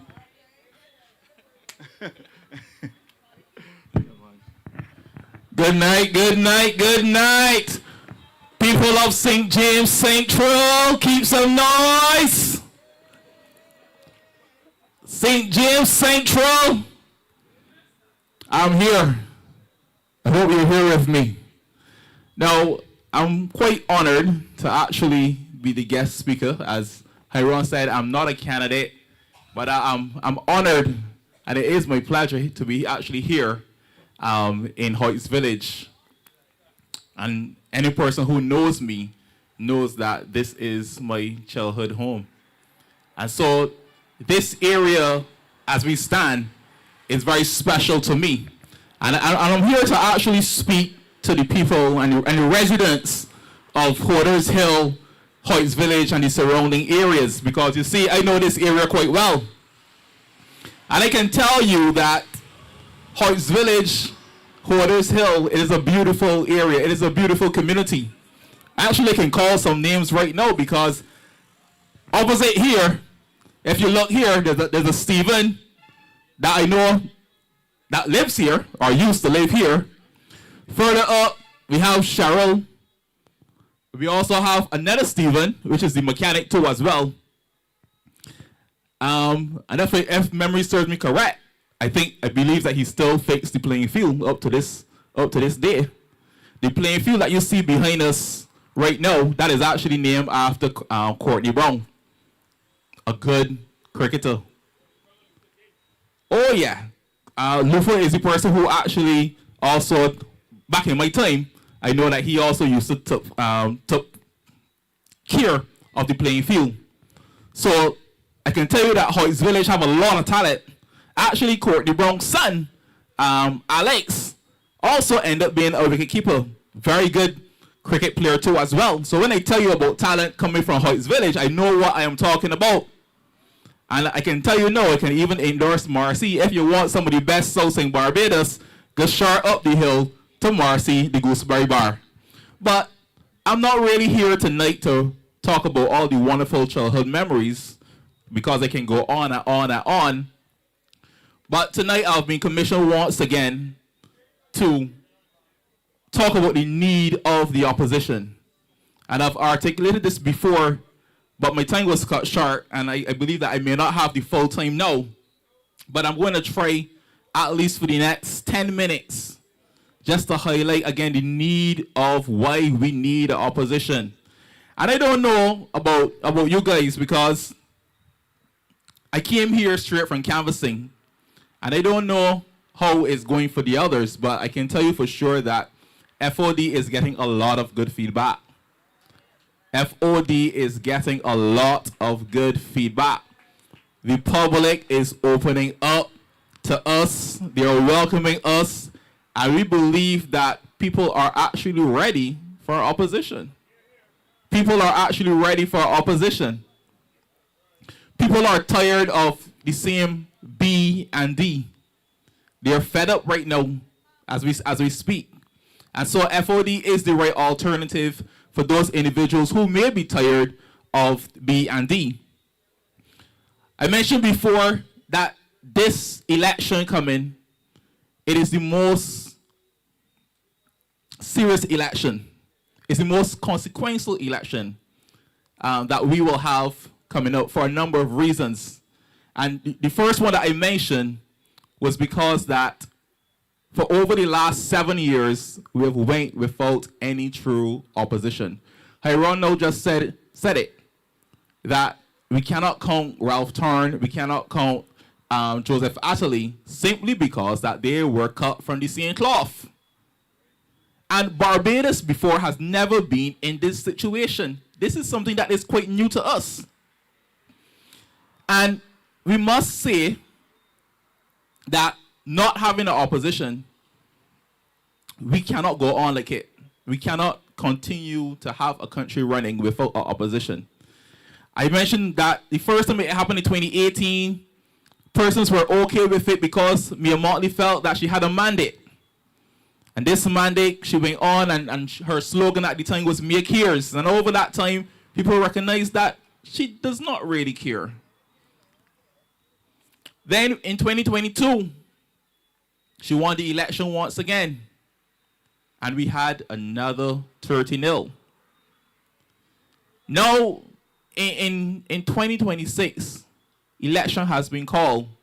And we are now forced to make a decision in this country. For the last 7 years, we had no opposition. And I'm here to tell you that no opposition simply means no accountability. And we cannot afford to have another term with this government doing whatever it feels like. We simply cannot. And so I'm here to encourage persons to make Friends of Democracy the leading opposition party. It is not a well request. It is a fair request. We have not come to you, the public, and asked that you make us the government, because we understand the political climate that we are currently in. So much so that those on the other side are very much confused, because they're saying, but how come you guys want to be the opposition? Nobody don't compete to lose. How come you guys want to be the opposition so bad? Can I tell you that when persons are saying, but how come you guys want to be the opposition so bad? The country and Barbados on a whole have told us, this is what they have told us. They have communicated to us and has told us that they want an opposition. The public is not foolish. Any person can look around and tell the political climate that we are currently in. It is only the George Street Party that out there fooling themselves, believing that they can get 20 seats. And somebody asks if that's a PSV. 20 seats? To come from 30-0 to 20 seats? How? How do you expect that to happen? The public trust is not there. So the reality is, as Hiron also mentioned earlier too as well, because we are running 12 candidates, because that we are running 12 candidates, it puts us in the position to say, hey, make us the leading opposition. Make Friends of Democracy the leading opposition. And opposition is needed in this country. We're seeing persons who are against having an opposition. There are some persons that are saying that they are red and ready, not really knowing what this really means. You see, it is okay to love your prime minister, but at the end of the day, Barbados comes first. I repeat, you can love Mia Motley. It is okay for you to love Mia Motley. That's fine. We love her too. But we can say that you must love your country first. That is how it is. And this election, Motley would love to make it all about her. Right now, as we speak, she's currently doing her manifesto, announcing her manifesto, and she's going to talk about all the things that she plans to do for this country, or things that she should have done. She talked recently about the red record from A to Z. But this election is not about Motley. I said that it is partly about Motley because she's leading the country. This election is about democracy. Are we going to have democracy in this country? The voice of the people must be represented. Those who voted for the government and those who did not vote for the government. Because for them, their idea of democracy is that, hey, this is what the people voted for. But there are still some persons who did not vote for the BLP. And you as the Prime Minister, you as the ruling party, you still have to govern over them. And they may not see eye to eye with your views and your policies. And therefore, you cannot afford to neglect them. You cannot victimize them either. They must still be represented. Hence why an opposition is needed in this country. We cannot afford to go another 5 years without any opposition. And some persons believe, you just plan to oppose for opposing sake. No, we don't. That is not how it works. Many persons believe that the role of the opposition leader is going to be just to oppose for opposing sake. We don't plan to do that. That is not how it works. We see it quite often, but that is not how it works. True opposition really does at least 3 to 4 things, and I'm going to highlight the 3 things. The first one is holding the government accountable. We must hold this government accountable. Holding the government accountable simply means that when Motley proposes, as she's going to do currently now in her presentation, as she makes her manifesto, when she proposes to do X, Y, and Z, you have to stick to that. When you say that it's going to cost 10 million or 100 million for this project, we mean that it must stay within it. That is holding the government accountable. You cannot spend this money, that is the taxpayers' money, as you feel like. You just simply cannot. Don't matter how much you love the Prime Minister cannot be allowed to just simply do whatever she feels like with your money. Because at the end of the day, you're the person who are going to feel it. That is just simply the truth. You know, when we tell persons about the Kerry Festa, persons get, oh, but Kerry Festa was really good. We never said that Kerry Festa was not good. Kerry Festa was good. But what Kerry Festa revealed a government that does not know its own spending. And back in September, I will always keep saying this, Dr. Chantal Monroe Knight said that the results and the estimates were coming from Kerry Festa, and that was back in September. Now we are in a new year, and we still have not seen those estimates. We have not seen the results. We don't know how much the government has spent. And to me, that is not good governance. Because good governance would tell me that I first need to budget for something. I must first budget to see how much I'm going to spend or how much I'm going to allocate to this. I cannot just go and spend willy-nilly the government's, the taxpayers' money. It simply cannot.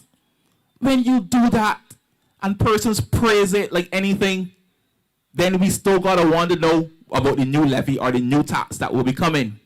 So accountability is very important, where we seek to keep the bees in check. If you say that you're going to do X, Y, Z, or spend this amount on a particular project, we expect that you are going to hold fast to it.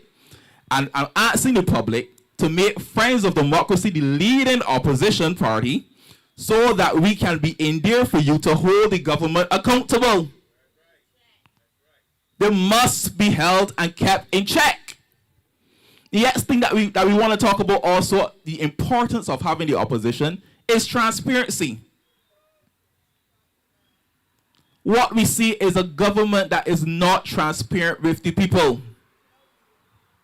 There's a lot of shady priorities and shady business that this government is doing.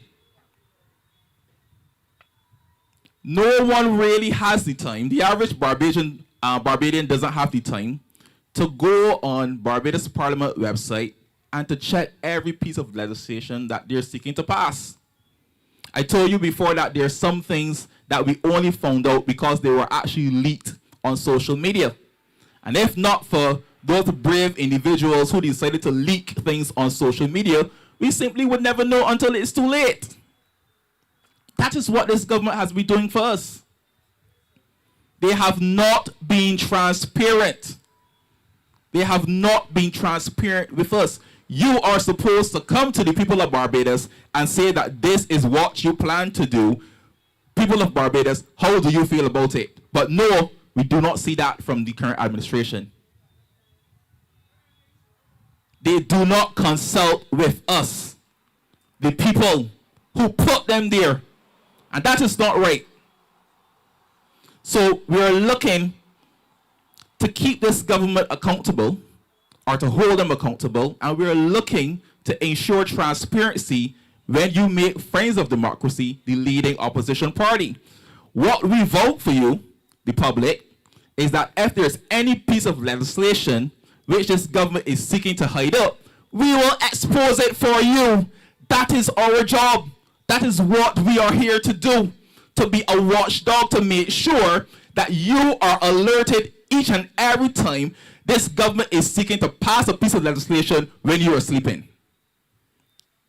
because that's what they've been doing. A lot of legislation they have been seeking to pass either when you are sleeping or when there is partying. And you only find out when it's too late. I also said this too as well, that the person who becomes the opposition leader will also sit as the chairman of the Public Accounts Committee. And we need the chairman to really be an elected opposition leader who will sit on the Public Accounts Committee so that we can see how this money is being spent. We need to see the details and to also investigate some matters and some projects that this government does not want us to see. There are things that I strongly believe that this administration does not want us to find out. A lot of money is missing. And it seems to me that the government is frightened to have an opposition because they do not want persons to find out what they're doing. I strongly believe that there's a lot of corruption happening in government. I think we all know it. We, the taxpayers, are paying money faithfully every single week, every single month, the VAT on every single transaction. And here it is, someone in there is meddling with our money, and we are not supposed to know what's going on. That can't work. That cannot work. And I'm saying to you that if you make Friends of Democracy the leading opposition party, you will have Karina Goodridge in there sitting as the chairman of the Public Accounts Committee to make sure that we investigate some of the projects that seem questionable. I told you before that they tried, and when I say they, I should say Ralph Thorne, as he indicated, tried to investigate the whole project. And as he tried to do it, they said, no. We got other things on the agenda that we want to cover. So they're doing all these things because they do not want an opposition to truly investigate the corruption, I would say, that is happening currently in government. And it makes me wonder then, why is it that the integrity bill is taking so long to be implemented?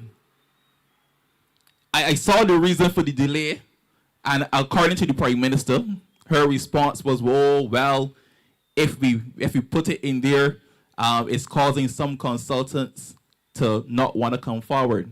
Listen to me. That is rubbish. If it is that you have nothing to hide, you do not mind having the integrity bill in place. Only those persons who have something to hide are the persons who do not want to be caught. It is as simple as that. The public has a right to know. The public has a right to know. So apparently, they do not now want to follow through with the integrity bill. At least the way how it initially was supposed to work. Because they are so concerned in protecting themselves and also in protecting the consultants too as well. So there's a lot of corruption taking place. But I don't want to spend too long tonight because I know that we started late and we also have other speakers that are going to come on. But I would love for the nation and Barbados Today and CBC to also catch this piece too as well. Because this is something that I'm going to dive into that we need answers on. In the last election, Motley said that that was going to be her last. She indicated that the last election was going to be her last and that she was going to step down. Now, all of a sudden, she has decided to run again. And you recognize that her slogan is strong leadership for changing times. And all over the country, we see two posters. The candidate, Motley, the candidate, Motley, candidate, Motley. And she's promoting and saying, strong leadership for changing times. Okay, no problem, because she's promoting her leadership. But I want this question to be answered, and she needs to answer this and tell the public, who is going to be your successor? This is a very important question that the people of Barbados must ask the Prime Minister before going in to the ballot box on February 11th. Who is going to be your successor? Because last time you said that this was going to be your last election. So I have to assume now that this one coming is going to be your last. And if it is your last, it means then at some point in time you have to step down. And when you step down, who are you going to have to replace you? And I want the public to know that we are currently being deceived, because as much as Motley is telling us about strong leadership for these changing times, and people are going about voting party, even though that they have very weak candidates and persons are poor representatives in their area, they're still closing their eyes and voting for party because they believe in the strong leadership of Motley. I want the people to know that they're currently being deceived, because Motley said last time that that was going to be her last election. And since I believe that this one for sure has to be her last, she is going to step down. And when she steps down, who is going to be her successor? Because you may think that you are voting for Motley, and she's not going to spend the 5 terms. Hence where you need an opposition in place.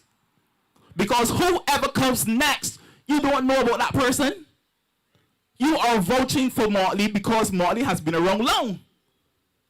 But the next person who comes after me and Motley, you don't know what they're going to do. They cannot lead like how Motley is leading. Right now, the whole BLP party is just dependent upon Motley. She carries the weight of that party right now as we speak. There's no successor put in place as yet. And the public must know that as they go to the ballot box on February 11th to vote, even though that you think that you're voting for Motley, her plan at some point in time is to step down. Even if she goes first for at least the first 3 years, she must make provision for somebody else to come. And I'm asking you, who is this person? Because the public deserves to know. And it is very important too as well, because as we can see, back in 2008, the people voted for David Thompson. And the people voted for Thompson because they like David Thompson. But you see, unfortunately, life has a way of unfortunate things happening. And David Thompson at the time took sick. And we only found out last minute that the successor for David Thompson was going to be Frandell. And the people did not like Frandell.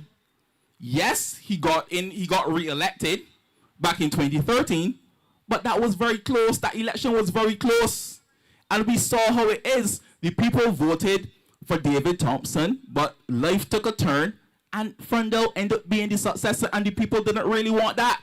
And all I'm saying to you tonight, since that Prime Minister Motley said last time that that was going to be her last election, and you're currently running in this one, I have to assume that this election coming, after this one passed, this is going to be your last. And if this is going to be your last election, please tell the people of Barbados who is going to be your successor, who is going to take the mantle after you, so that they have a very clear idea. Ladies and gentlemen, I want to tell you today that that is one of the main reasons why you need to have an opposition. You do not know who you're going to get. You simply do not know who you're going to get after this. And she's parading and telling you about this strong leadership for changing times. And nobody is thinking, but Motley has to step down at some point in time because she said that she has to go. So that is a very serious matter.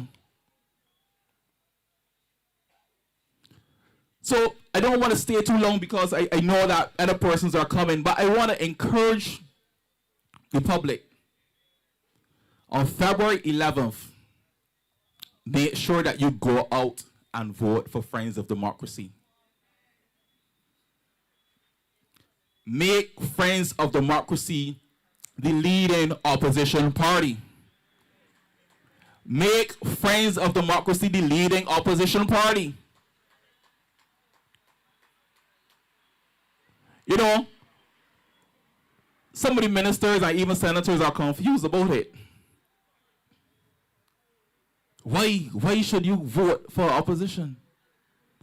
You see, it seems as if Friends of Democracy kind of throw them off guard because they were looking to say that Friends of Democracy is not ready to lead the government.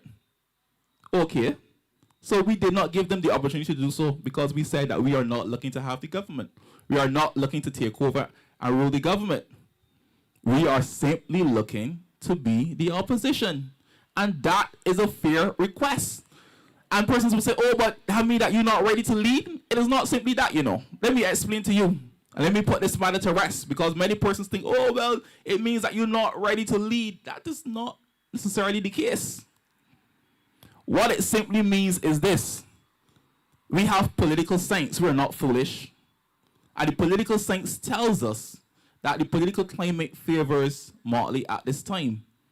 And the public trust, no matter how good your policy is, persons need to be able to trust your ability to lead, and persons need to trust your ability to implement those policies. And we see the DLP, they had their speech, and they talk about all the things that they want to do. They talk about how they want to reduce VAT. They want to remove remove taxes off of the pension. And those things sound good. But you see, the problem is that persons do not trust Ralph Thorne to lead the country. And persons certainly do not trust the implementation of those policies. And so what we are doing as Friends of Democracy, we are simply saying, we're actually being very fair and asking you that if you don't trust us to actually rule in Parliament, at least make us the leading opposition. Any person with political sense knows that before that you can lead the country, you must first have been an opposition. And right now in Barbados, there's currently no opposition. So when the party from George Street come around telling you that they're about to win 20 seats, it's not going to happen. They're simply just lying to you. But you see, persons are so accustomed to being lied to that when Friends of Democracy actually comes to say the truth and say, listen, Mayor Motley is going to win the election. Any person with political sense can say so. But you see, persons again, they're so accustomed to being lied to, and maybe persons prefer to be lied to. So you have the party in George Street telling you, oh, we can get 20 seats, we can get 20 seats. And it is the most grandiose, delusional thing that we ever hear. Before that you can take over the country and be the ruling party in government, you must first be the opposition. And currently, there's no opposition. So it is only a fair request coming from a new party like Friends of Democracy to ask to be the leading opposition party. And as the people of Barbados put us in to be the leading opposition party, we can build that trust and begin to show you that we are capable of implementing the policies that we have. When it comes to the same VAT, remember that Friends of Democracy was the party that first reignited the conversation about VAT because we had our manifesto presentation way back last year. So all when you hear about George Street Party now talking about reducing VAT, it is us who went forward and talk about removing VAT from food. And we were not reckless. We were not reckless in the sense that we just said that we're going to abolish VAT altogether. Remember, and I don't want to talk too much about the George Street Party, but they say that they're going to reduce the VAT, but they never said how much they plan to reduce it by. And we at Friends of Democracy, because I don't want to get too much into the policies, but we at Friends of Democracy believe that we are going to do things in increments. And therefore, it would make sense that if you're going to reduce VAT, let us start with taking it off of the food, because food is a basic necessity. Things like Nikes and Adidas and all those brands, those are just things that you want. But let me deal with the necessities, and food is one that we know that Bajans simply cannot go without. The cost of living is too high.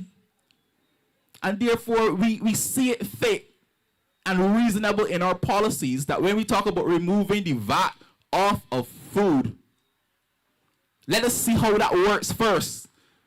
Because you must understand too as well that when you are not yet in government and you're unable to see all the figures before you really must be in it to really see what it is that you have to deal with. And God knows what this administration is going to left for us whenever we get in. Because we may have a lot of that. But what we're saying is that even as the leading opposition party, we're not looking to be the raucous opposition that you custom seeing where the opposition leader want to starve people to death.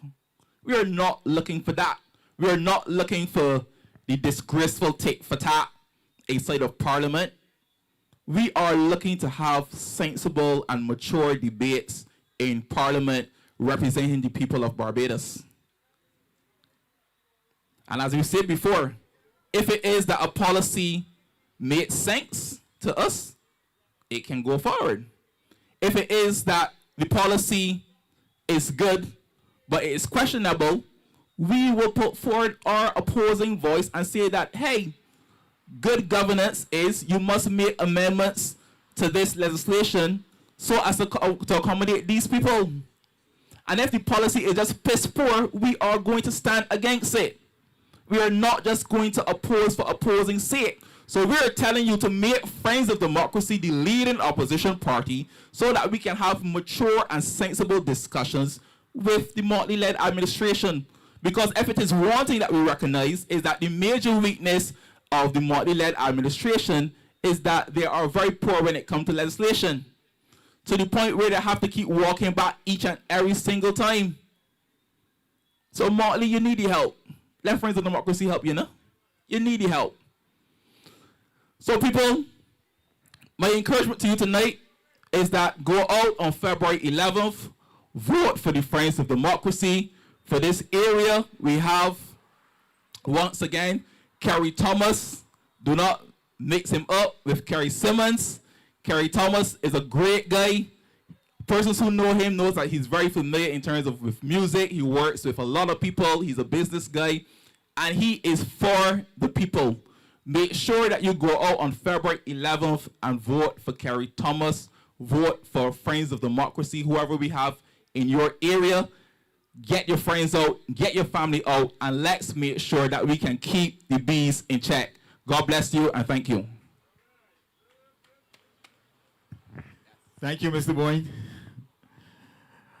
Next, another bright young man in this political organization. You know, Jason talk about making Barbados first. And I would wish that the people of this country will think about Barbados when they go to the polls on February 11th. Don't think about you want to keep Motley as the Prime Minister or vote for Kerry Simmons. I don't know why you would want to do that anyway. But we want you to go to the polls with a sober mind. We are coming to unite because that we want to do right by Barbados. We want to do what is right for Barbados. You know that the opposition party walking about saying that we are cutting their votes. But I want to let them know that when they locked the gates at George Street, they didn't lock the gates on our ability to be a political party. And they will not be able to lock the gates to stop us from going into Parliament. They were able to do what they did at George Street, but they will never be able to do anything against this party again. This party is here to stay, and we will continue to fight for the people of Barbados. I want the people of St. James Central to remember the Friends of Democracy when they go to the polls on February 11th to elect some young, bright mind, some person who is agile, some person who can pay attention to what is going on in this country so that he can make a valuable contribution. So now I want to bring a young man to you who works with an organization that I was once attached to, the Goddard's group of companies. still work for the same company, but we're no longer owned by the Goddards. This young man is in the supervisory capacity. But what I admired much about him, he's a Christian young man. And one of the things that I'm sorry about that I'm not able to do is play a musical instrument. This young man is a musician, and he teach music. There's a lot of young people in this country that want something to do. St. James Central elect this young man. Your sons and your daughters will have something to do in their spare time, will have something to get attached to. There's a lot of money also being made by musicians. We are bringing a young man to you tonight who can fill that capacity, who can find something gainful for the young people in this constituency to get involved in. And he will also bring some Christian morals to the lives of your young sons and daughters. So tonight I want to bring Kerry Thomas to the podium to tell the people of St. James Central what he's bringing to this constituency and how much value he will bring to the political landscape of Barbados. So tonight I'm asking you people of St. James Central to listen to this young man and give him a good hearing, because I want you to go to the polls on February 11th and vote all day for Kerry Thomas to be the next MP for the constituency of St. James Central. Kerry Thomas, come to the podium. Yes, sir. Yes, sir. Good night, good night, good night, everyone. I know that it's late. I know that we are tired. Well, I ask for a little more time. Can we get that? Thank you very much.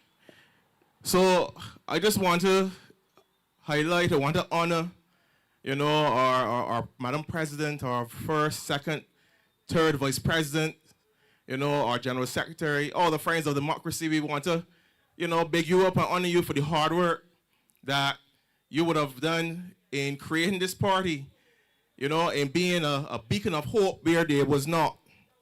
And I just want to highlight you for that. Can we get a clap for that? A hand clap for that, for the President, for the General Secretary.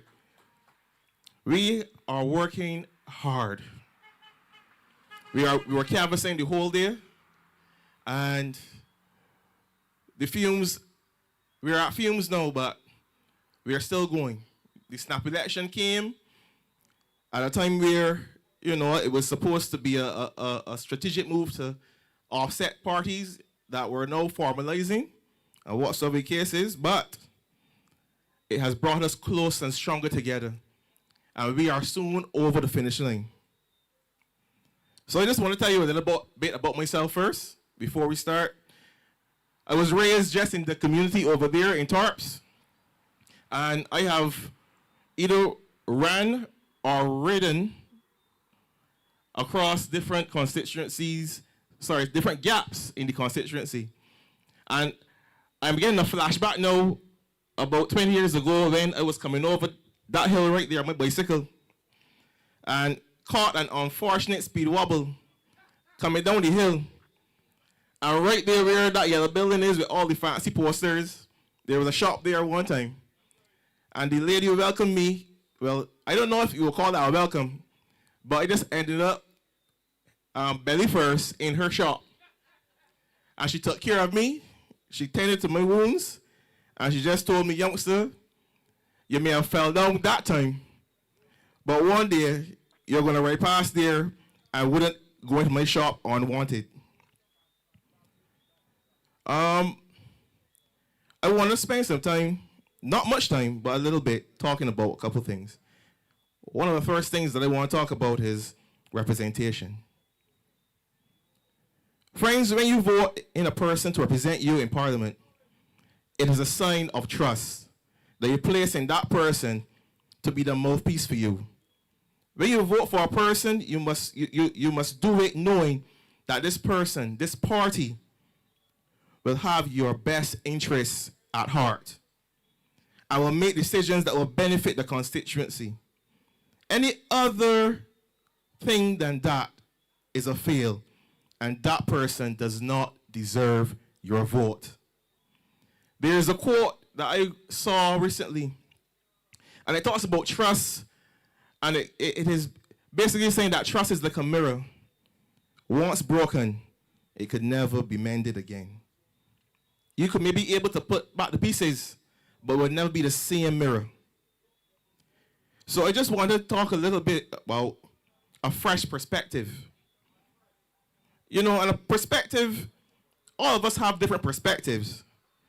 But the meaning of perspective is a rare term for close observation, scrutiny, or contemplation, occasionally used interchangeably with perspective. It dates back to mid-1500s, often implying a thorough examination or view. Friends, we are living in a time where perspective outweighs research. I can give you an example. A couple of days ago, we saw an MP criticizing a comment made by a potential candidate that is known for making a lot of rude comments. And long story short, he did not really and truly research what he did or what he wanted to scrutinize. Although the comment made was not the best comment to news, it was still interpreted wrong. And in front of thousands of people and thousands more streaming, this particular MP made himself look very questionable. Before we criticize and scrutinize, we have to research. We have to find the real story. And I use that example because I'm concerned that this same approach could be used when policies are being created in Parliament. We have one perspective, they may have one perspective, but the reality is different.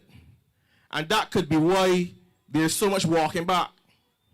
There's so much issuing policies now and going back on them later. So that is the idea. Not really an idea, that's just something to think about. So we have been canvassing all over. We have been to Trent's, we have been to Paynes Bay, we have been to Arch Hall, we have been to Bagatelle. And in various canvases across the land of Barbados, and in talking with people that were born and grew up in the respective constituencies, one thing was repeated over and over and over again. We are fed up. Furthermore, the first 10 minutes of the convo usually would be me explaining to the person or persons that we are a new party. We are new, fresh faces. Our ideas are genuine, and we have in our plans the way forward to make Barbados a better, cheaper, safer place. We have so much issues. The 21 cents minimum increase, the brown water problems in St. Lucie, the high cost of living, everything is high. But our blood pressure, cholesterol, and blood sugar will not be. We have too much theft, too much murder. The rich are getting richer and the poor are getting poorer. Friends, I want to speak to you on behalf of the Friends of Democracy to let you know that we are not a third party, but we are a new party. The only time I will mention third is when you are thinking about your options when you go to vote. Because most likely they will have us third in the lineup. But we are not a third party. For decades, we have been used as tennis balls in a tennis game. One party serving, and the next party replying. We, the Friends of Democracy, we are the third option.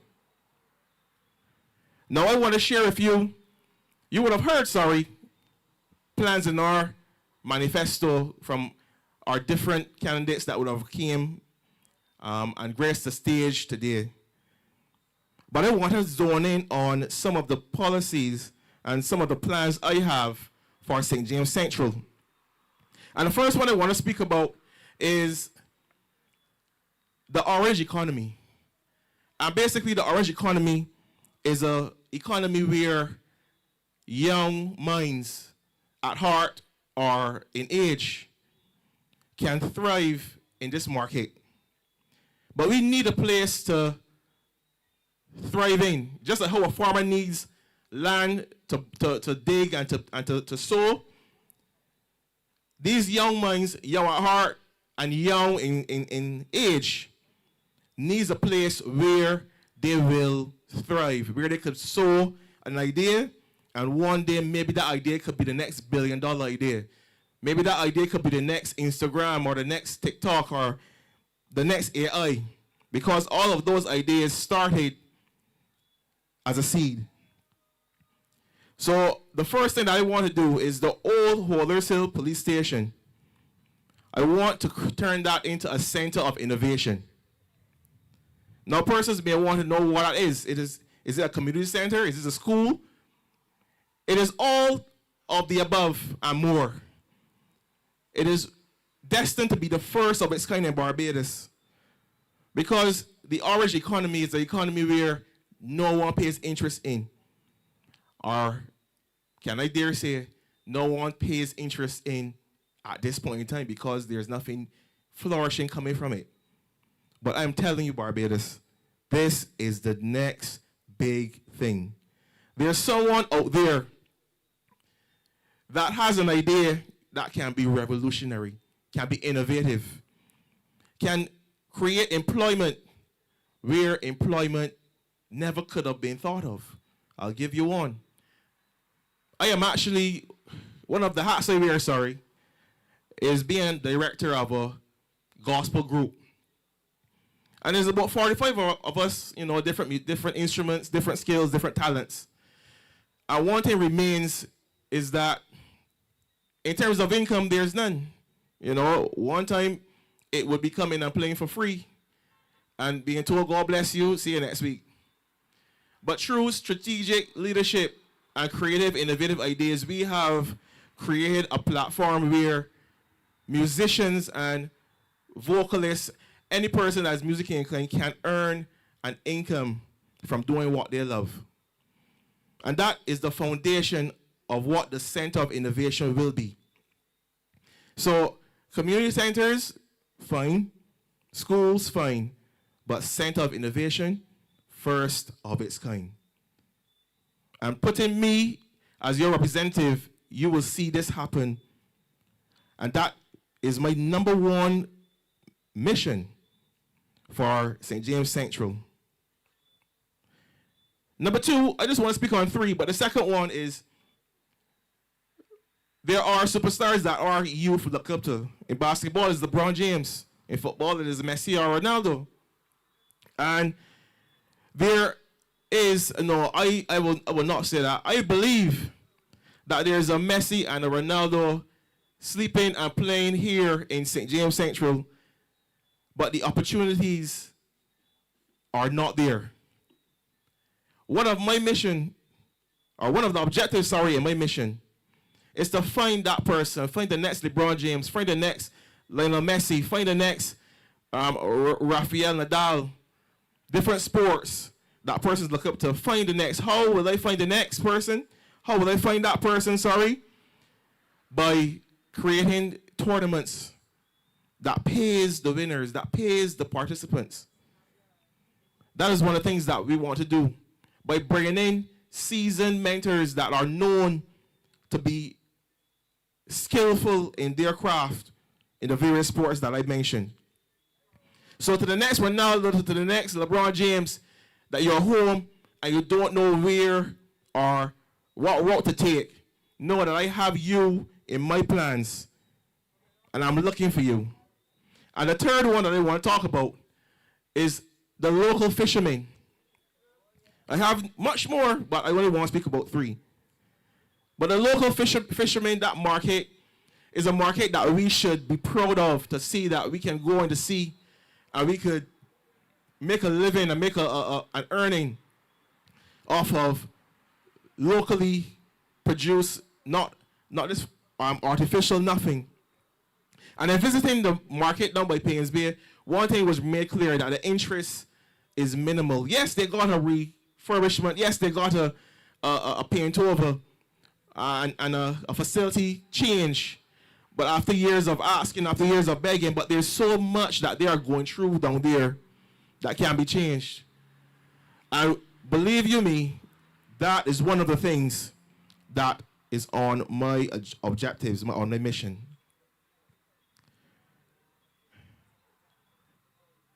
There is this saying going around that third parties, they don't last long. New parties, they don't last long. That after election, they just go back to the same old, and that has been going on for a long time. And at this point in time, I want to share what made me decide to be in politics, what made me decide to be a friend of democracy. And it is evident, you know, I grew up in the constituency. I have voted for a representative that I have never seen. Yes, I've never seen him. And I'm not lambasting or criticizing, I'm just telling you my story. And in seeing the different things that I had to go through, my family, seeing the different things that has happened in the constituency, seeing different things that's happening in my island. And I speak to you as a father, as a son, as a potential uncle, one day, as a grandfather someday. You have to be mindful and be aware of what is going on. That is the number one thing. And to know that my grandchildren and their grandchildren would always be in a place where they have to repay debt that is being inclined and taken now, it is concerning. And one of the major things that made me decide to be in the Friends of Democracy, in politics on the whole, is basically the unfairness that is going on in this island, the unfairness that has happened to my colleagues. I won't get into the meat of the matter, but the unfairness is very, very high. And that is one of the things that made me get into politics. Not to say that when I get in, I'm going to favor my friends and not everybody else.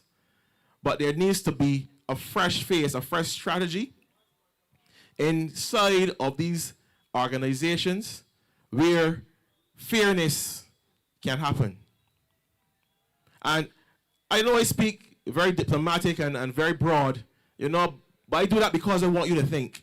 I want the public of Barbados to think on what I'm saying. I want the public to think about what is actually happening in this island. And the last thing that I want to talk about is why should you vote for Friends of Democracy?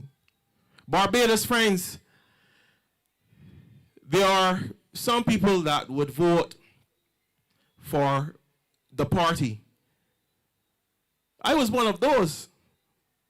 You know, there were times when I went to vote, you know, my relatives told me who to vote for. I didn't know I didn't know the better. I didn't know any better. And then there were times that, you know, you see what is happening, well, the good part of what is happening. And you say, all right, hey, I'm going to buy into this. I'm going to invest my X into this or that. And that was one of the things. But recently, we are seeing, or we have seen, what the power of a one-party government can do.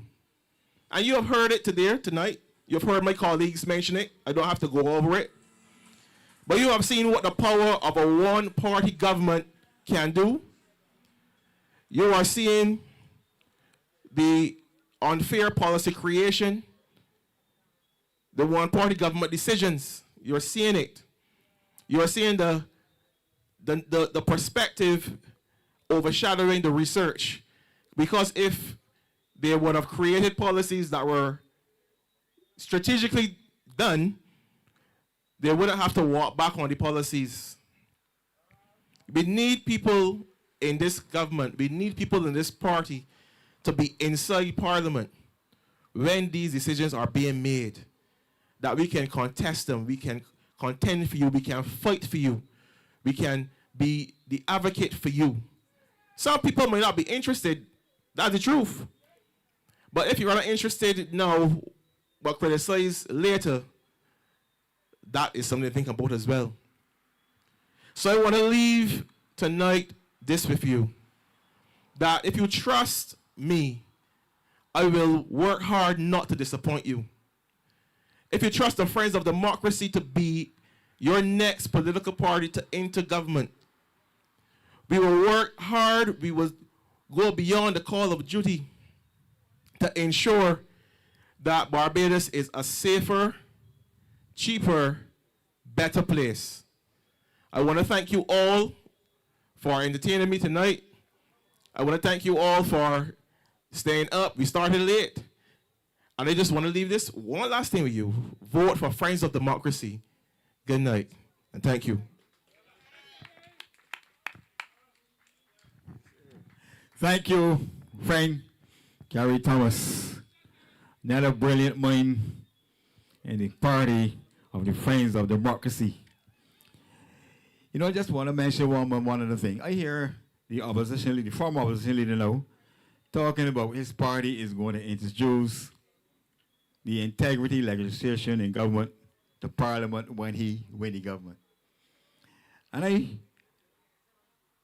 hear the Prime Minister of this country talking about they're going to have to walk back. And you know that is their mantra.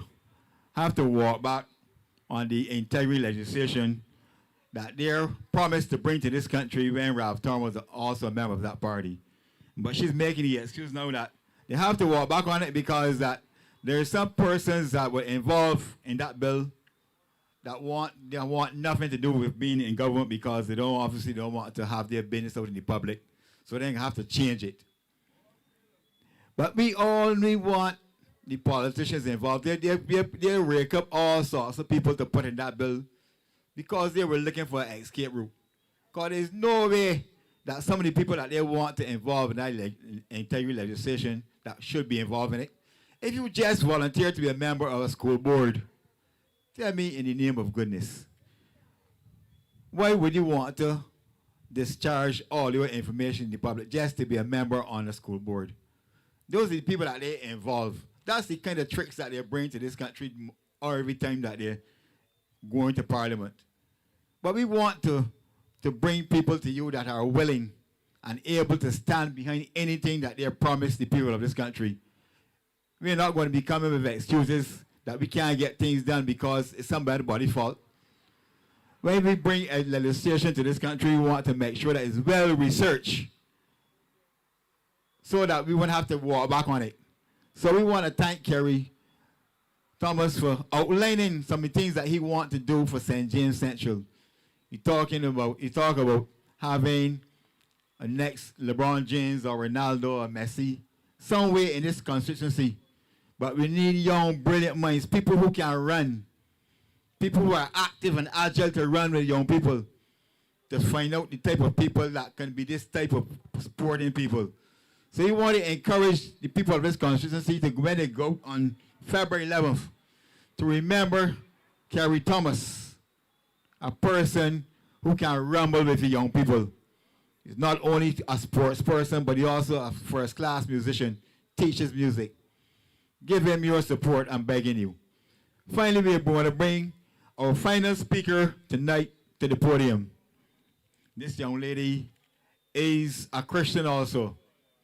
A young lady that stepped up to the plate when we were seeking a leadership for this party. It's a person who was not afraid to say, send me, I am ready. I am able. I was born ready. This young lady is also a lawyer who I am sure earned her LEC, a legal education certificate. She did not wait until somebody changed the law so that she can practice law in Barbados and then change it back once she's practicing at the bar. Some person who worked hard to be a lawyer in this country. Some person who is not afraid to stand up for the people of this country. So now I'm going to bring that young lady to you and let you hear the type of fire that she has, the type of person that she will make as an opposition leader. Not afraid of anybody in this country at all. That's what we need. There's a whole lot of people, I believe, that will walk around Barbados waiting for a call from the Prime Minister. So they're just afraid to say certain things because they're waiting on that call. And recently we find that 3 or 4 people got that call and they answered the call. People telling me that that's really an embarrassment to politics in this country. But we have a young lady tonight who is not afraid to say what she has to say because she is not sitting by each phone waiting for any call. So we're going to ask the president of the Friends of Democracy political party, the wife of Jason Boyne, who I describe as the first gentleman of Barbados. So we're going to ask Karina to come forward and address the people of St. James. This is St. James constituency. Let them hear the fire that you have in your belly for this party and for this country. Not afraid of a fella. Karina, come forward and let the people of Barbados, not only St. James, hear that you are more than able to be the opposition leader of this country. Karina Goodridge. All right, thank you. Thank you. God bless you. Good night, Hiron. And good night to Barbados. Good night to St. James. I know it is late, but we are not tired. We are not ready to go home as yet. And tonight, we came down here to St. James Central to ensure that we support the candidate, Mr. Kerry Thomas. And I am so proud of this young man for stepping up to the plate to represent St. James Central. He is one talented young man, and I endorse him. I fully endorse him, and the Friends of Democracy were so excited to have him on board because he is one of the candidates who are always so ready to serve. And I know that he is a man of his word. He's a man that goes to the church every single Sunday. And let the evidence speak for itself. He's there every Sunday. He's a very talented young man on the keyboard, and he is one who have been already doing community development, ensuring that he push the youth at every step of the way. And he is one who also put on a number of gospel events right here in Barbados. So I want you to give a special round of applause tonight for this young man who have stepped up to the plate to represent Barbados. So put your hands together, ladies and gentlemen, tonight, and give Mr. Kerry Thomas, the candidate for St. James Central, a round of applause. We got to support our young people. I know there are some parties in Barbados who don't like to see when the younger people step up to the plate. They love to push you out of the way. But tonight, I want to support him. And I want to remind you, Barbados, that we are ready to be the opposition. So if you have any questions, I am accessible, and my party members are accessible too. By now, you would have known that our slogan is keeping the bees in check. And the focus there is not just for you to focus your mind on just the bees, but we are saying to you that we understand that right now in the country, there has been a lot of mismanagement, there has been a lack of accountability and transparency. So we, the Friends of Democracy, is saying, hey, we understand that there's need for oversight of the government. There's need for someone to keep them in check. There's a need to keep checks and balances of the decisions that are being made by them in Parliament. And we understand that you, the Barbadian public, have felt so burdened by the laws that were passed. We have seen it with the amendment to the Police Act. We have seen it with the Tourism Accommodation Bill. We have seen it with the Economic Growth Fund Diversification Bill. And we have heard your cry.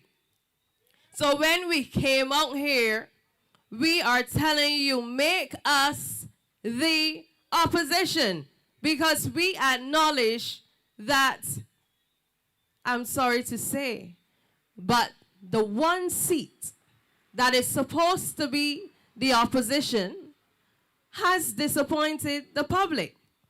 And I want that the polls will reflect that, so you wouldn't have to take my word for it. Because when you have to take someone's word, then it just seems like if they have some agenda when they say what they say. But when I say what I say, I always have evidence. I don't just come and take the mic to come and boost you up and lie to you.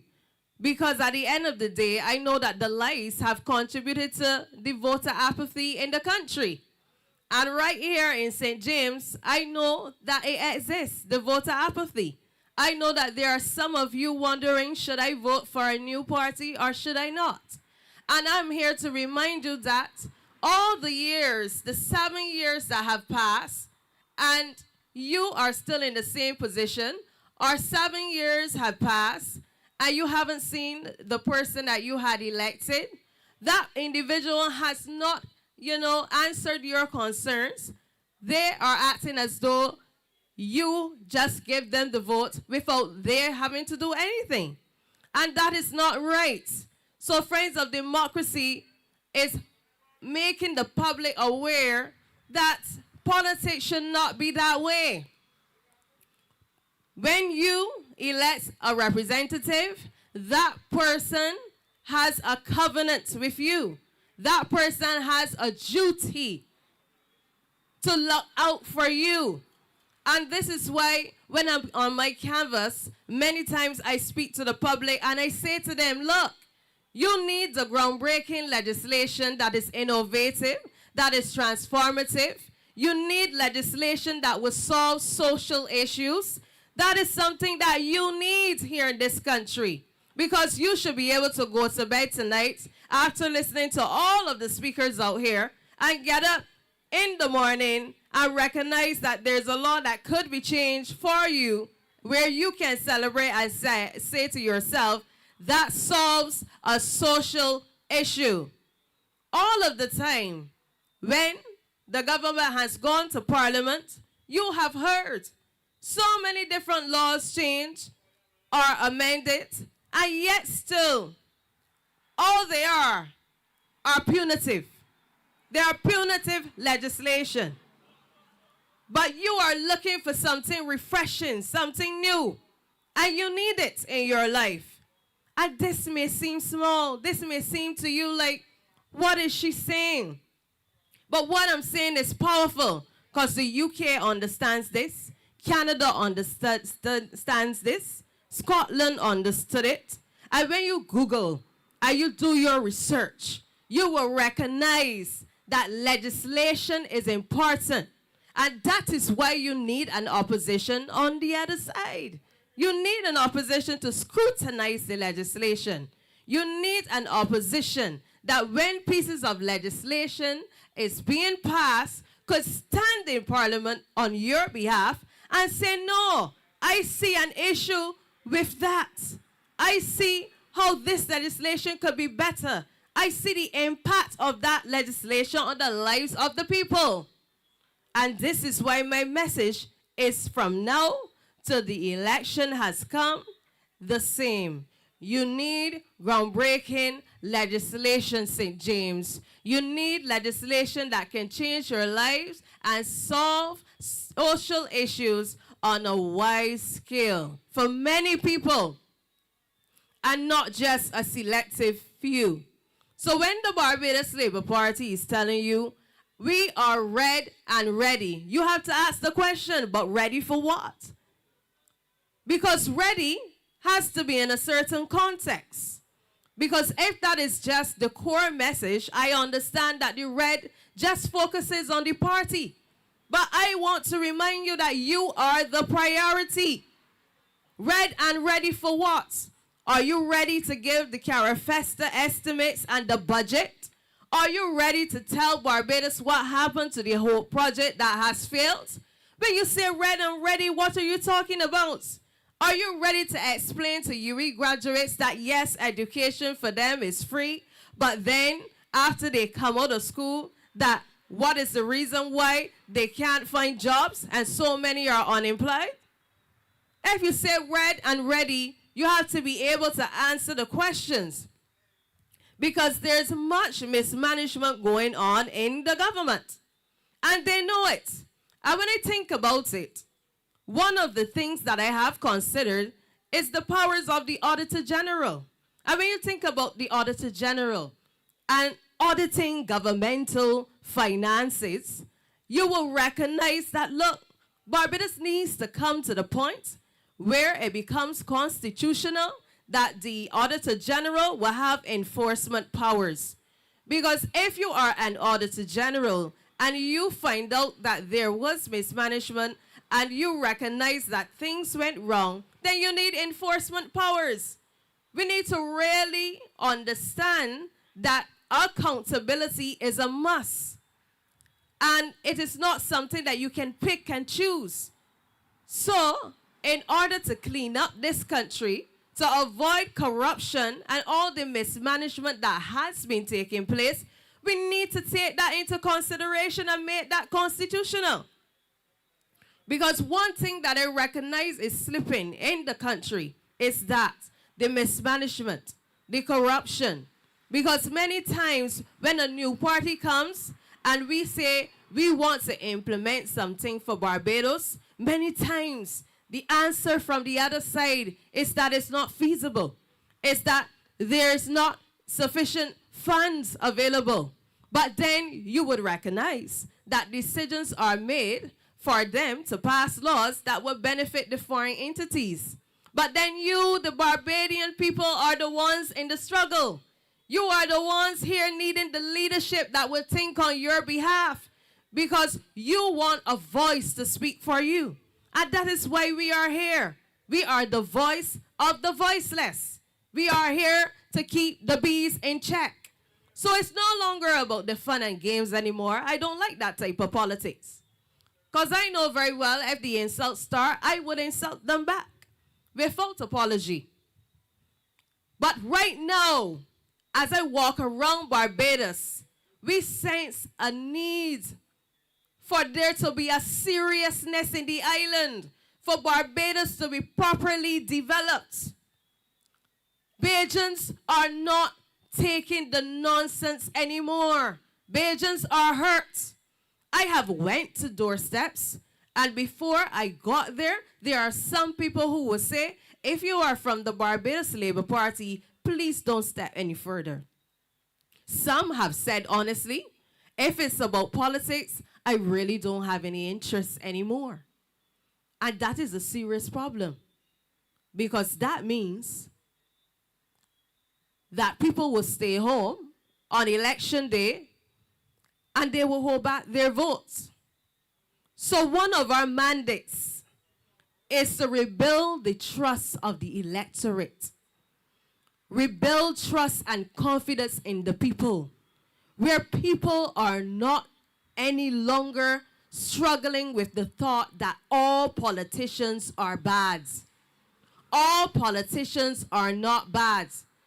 We, the Friends of Democracy, sit, deliberate on what could help propel this nation forward. And that is why our mission, of course, is to agitate and to advocate and to develop programs and policies.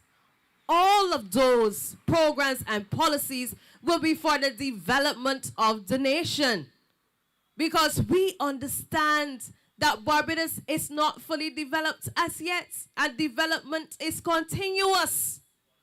So when you are celebrating the masses, remember us, a new party, that we have that mission for you. It is not just for St. James, but for Barbados as a whole. We have heard your cry, and we have allowed you to know our policies. So when you hear us with a policy such as the VAT policy, and we are saying to you that it was us who started discussing this whole debate on VAT, We understand that the Democratic Labour Party is now trying to steal it. But if you are a person who reads the nation, you would know. And if you are a person that looks at FOD Barbados on Instagram, you would recognize that we were discussing the VAT policy. And we recognize that the cost of living is a burden on many citizens of the nation. And because it is a burden, we said, well, why not take the 17.5% VAT off of the food and then introduce a 16% flat tax at the ports of entry? Because imports goods come in all the time. So we know that you're getting taxed at the retail end and you're getting taxed at the ports. At the ports and at the retail end. And we recognized before that the third-party private entities who are supposed to report back to the government with those taxes, that it wasn't happening. So let the government collect what they have to collect and collect the 16% at the ports of entry. So we are here bringing resolutions and solutions to the dire problems of many Barbadians. And the VAT policy to ensure that that VAT is removed off of food. That would ease your food bill. And then we're saying, hey, we would ensure that the cost of living comes down and you get a net saving of 19%. Is that not something that you should celebrate? That is something that you should jump for joy for. We are advocating for it. And I tell you, if you make us the opposition, we will be advocating for it. Because I know there are the minds that are thinking now, if they want to be opposition, why are they talking about policies? But we're talking about policies because even as the opposition, we have to give you suggestions. We have to bring things to the table. We can't just sit there and not bring any suggestion, not scrutinize the legislation and bring new ideas. We have to present them because we are citizens and that is our right. We recognize here in Barbados that there was a need for the coconut water villages. And that is something that the Friends of Democracy wants to implement. Because we realize that the fellas need some skips to put the coconut shells in and we need to help them. Ensure that we put all the toilets that is needed for them. Because you see, we can't come here before a podium and forget the low-income persons or the middle-income persons. We have to remember them too. And we have to be thinking about everyone, thinking about the masses. What is best for the citizens of the country? Politics is no longer about just one politician telling off another politician. The days for that should be done. But I know they're not done. But I can tell you that when you see our manifesto, because we are going to deliver it on Sunday night, you are going to recognize what type of party we have here for you. And you're going to recognize that the ideas we have, you are not going to see it from the Barbados Labour Party or the Democratic Labour Party. We came with fresh ideas. And we have a fresh slogan. Everything for you, Barbados. Even when we are discussing the flyover policy, that is from us. You know how many times I come down the roads and I am stuck in traffic for hours. And I have seen it happen to my brothers and sisters in Barbados. And it is an issue, a social issue, an issue that many are complaining about. So we can't just be unproductive and be sitting in traffic for long hours and just be begging the government to find a solution, and there is none. None that really solves the issue. Because up to today, I can see that there's traffic congestion. So here we are again saying, Why not consider the flyover policy? Have the flyovers placed strategically. There are areas that we know are heavy in congestion of traffic. So if we need to have all the conversations about the money, then we will do so. But the time is now. We cannot allow our people to be stuck in the traffic and not have a solution. Because every time they get to work late, they are missing an hour and robbing themselves of that time. That time in which they could be giving that productivity to a business, to their employer.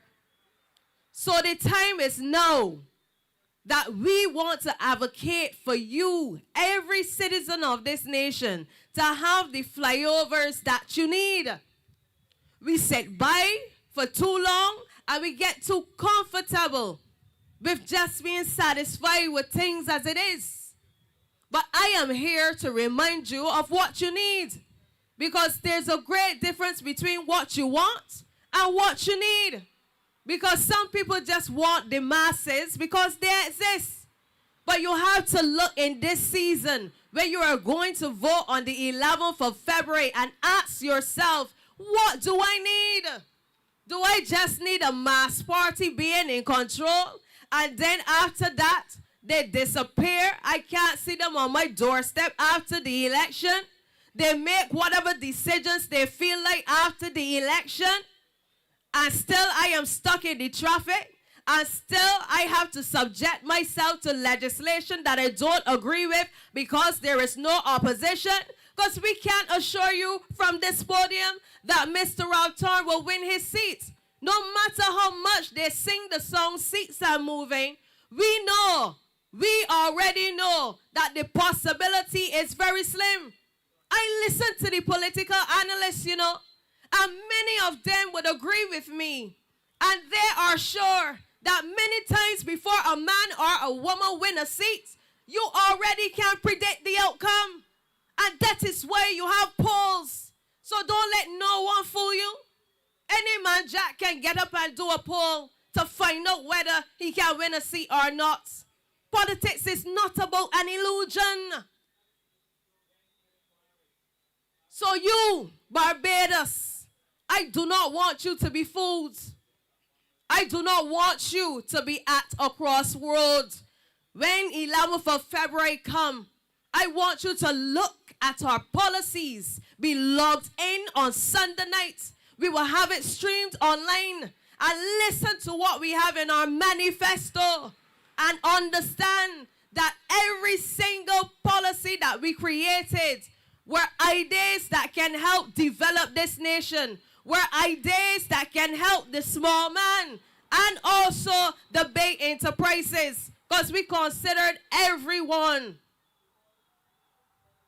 One of the things that we are telling you, Barbados, is we are not pleased with some of the legislation that was passed. And one of the legislations that were passed, as we know it, the Tint Law, did not solve any crime issue. So that is why you see, we stand and we say the law needs repealing. Matter of fact, abolish it. Abolish the law. Because at the end of the day, you should not have to expense yourself, never ever committed a crime, but then you have to comply with a piece of legislation that doesn't solve the crime issue, but causes you an expense. Just like how we didn't agree with the tourism accommodation bill. Because the government should be giving you the concessions that you will need. Small businesses trying to make a living for themselves. Small man businesses trying to survive in a high cost of living.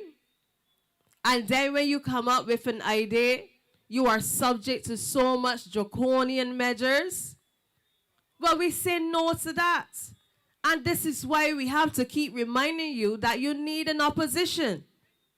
Because apart from that, how long have our people have to suffer at the Queen Elizabeth Hospital? How long will our people have to suffer? and under a slogan, they are saying red and ready. But yet still, our people have to be laying down in QEH on the ground. And Friends of Democracy is out here advocating that there's a need for another hospital. No, you wouldn't understand unless you leave home or someone is sick and you have to sit at the hospital and recognize that hours have passed and they don't have the resources or the doctor to see that individual. No, you're playing with your lives, Barbados. You're playing with your lives when you don't recognize what you need. And if you give over 30 seats, you will recognize that the same problems will continue in this country. Will the facts continue and the celebrations continue just for part-time? Or a man or a woman called a representative come around and pay you for the vote? And you recognize how quick that $100 gets loose in the supermarket? You will realize that you need more after election day. But after election day, you wouldn't see them. Barbados, you need another hospital. And the hospitals need the resources. And this is why we are saying there should be no mismanagement. Because when the funds are needed, you need the funds to be placed in the QEH and in the new hospital to provide the services that you need. Why should a person have to wait 5 and 6 years for an important surgery, a serious surgery? But 6 years have passed and 5 years and 4, too many. We are sitting down on our rights in the country. And we need to get up and ask ourselves, why would we give over 30 seats once again? And then they are saying, oh, that party is not ready yet. Because they want to hear fancy talk, but yet still in 1976 when Thorne Adams did it, what did they say? Read your history. You have to read your history. You have to know your country. The beads will come out and tell you they are not ready because they want full 30 seats. And when the April budget comes and you don't have a man or a woman in there to speak on your behalf, who knows what legislation would be passed? We have to say no to the things that we must stand up to in this country. And that is why I endorse the candidate down here. Because we must place the candidates here where you need them. And Mr. Boyne would have said tonight, don't mix him up. But I share a different sentiment. Because if you mix him up and he win the election, well, congratulations to Mr. Kerry Thomas. We want the results to serve you, Barbados. We want a nation where the people who are unheard will be heard. We've heard your complaints about the sewage tax. We understand. And that is why we are advocating that all of the nonsense that is going on, where everything is about a tax and nothing new for you to celebrate must come to an end. So my message is clear to you tonight, Barbados. And it is the same. You need an opposition and a strong one. Somebody who's going to stand in Parliament and speak on your behalf and be serious about the issues that people are facing. You need somebody who's going to have town hall meetings with you, hear your concerns, and ensure that constituency offices remain open and you can air your voice. Everything is not about pretty politics and big words. Some things are about people reaching your hearts and reminding you what you need. I told St. James North, and I'm telling you today, perception is different to reality. A lot of people here perceive that you don't need any third party because the competition is between the B's and the D's. But the reality is, both of those administrations have cussed each other about corruption. And here you are, given another option where you don't have to alternate between the two who have cussed each other about corruption, and then no Auditor General enforce any powers because the Constitution doesn't have it. So here you are. We are giving you another option. A party with 12 candidates, myself and the 11, to offer to you something new. People with integrity, people with backbone, people with ideas and solutions that can help the nation. And we want you to give the Friends of Democracy that chance. And we are here to serve you, the people, because we recognize that Barbadians have the ideas for Barbados. If you ever take a good walk around the nation and just stop people and speak to them, you will recognize that from St. James to St. Lucie and in St. Philip and all the parishes of Barbados, that Barbadians have the ideas. All we need to do is ensure that great ideas are implemented for the development of the country. So Barbados, I know it's late, so that is my simple message to you tonight. To look out for our policies and to give each of the candidates an opportunity to showcase themselves and to showcase to you why you should make the Friends of Democracy the leading opposition of this country, as opposed to any other party that will emerge. So good night, St. James. I love you, Barbados. Friends of Democracy. Thank you, Karina. President of the Friends of Democracy political party. You know one thing, the first thing I admire about this young lady, you know when people first hear me and Motley talk, no, she stopped to talk about how she talked for an hour or two without any paper or anything. We have a president who does the same. If that young lady is really on fire, she can talk for 2 hours, I can tell you non-stop. So any piece of paper or anything, we have some person that can match that person. But we were here long enough tonight, so we want to just a little bit of housekeeping. The 3 candidates of St. James, we have a branch office on Torts Main Road, which we plan to open on Tuesday. That is the candidate for St. James South, Matthew Thorne, Central Kerry Thomas, and St. James North, Steffanie Williams, just on Torts Main Road. And we want you to, tomorrow night to come to Bank Hall, Bush Hall, sorry, where we will be distributing our manifesto and formally introducing our 12 candidates. So you want you to come to Bush Hall tomorrow night by Howard Supermarket and give them the encouragement that they need to fight this good fight.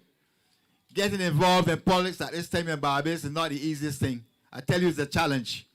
We need the encouragement from each and every one of us. So we want to greet you in Bush Hall tomorrow night, Howard Supermarket, 7 o'clock, for the presentation of our 12 candidates and distribution of our manifesto. We want to thank you from the depths of our hearts, the people of the community of Holders Terrace, Heights Village, Holders Hill, and the surrounding areas for welcoming into your space tonight. Welcome us into your space. And we hope that you will continue to follow us as we traverse Barbados. We want you to get home safely and enjoy the rest of your night. And we hope to see you tomorrow night. I thank you all very much.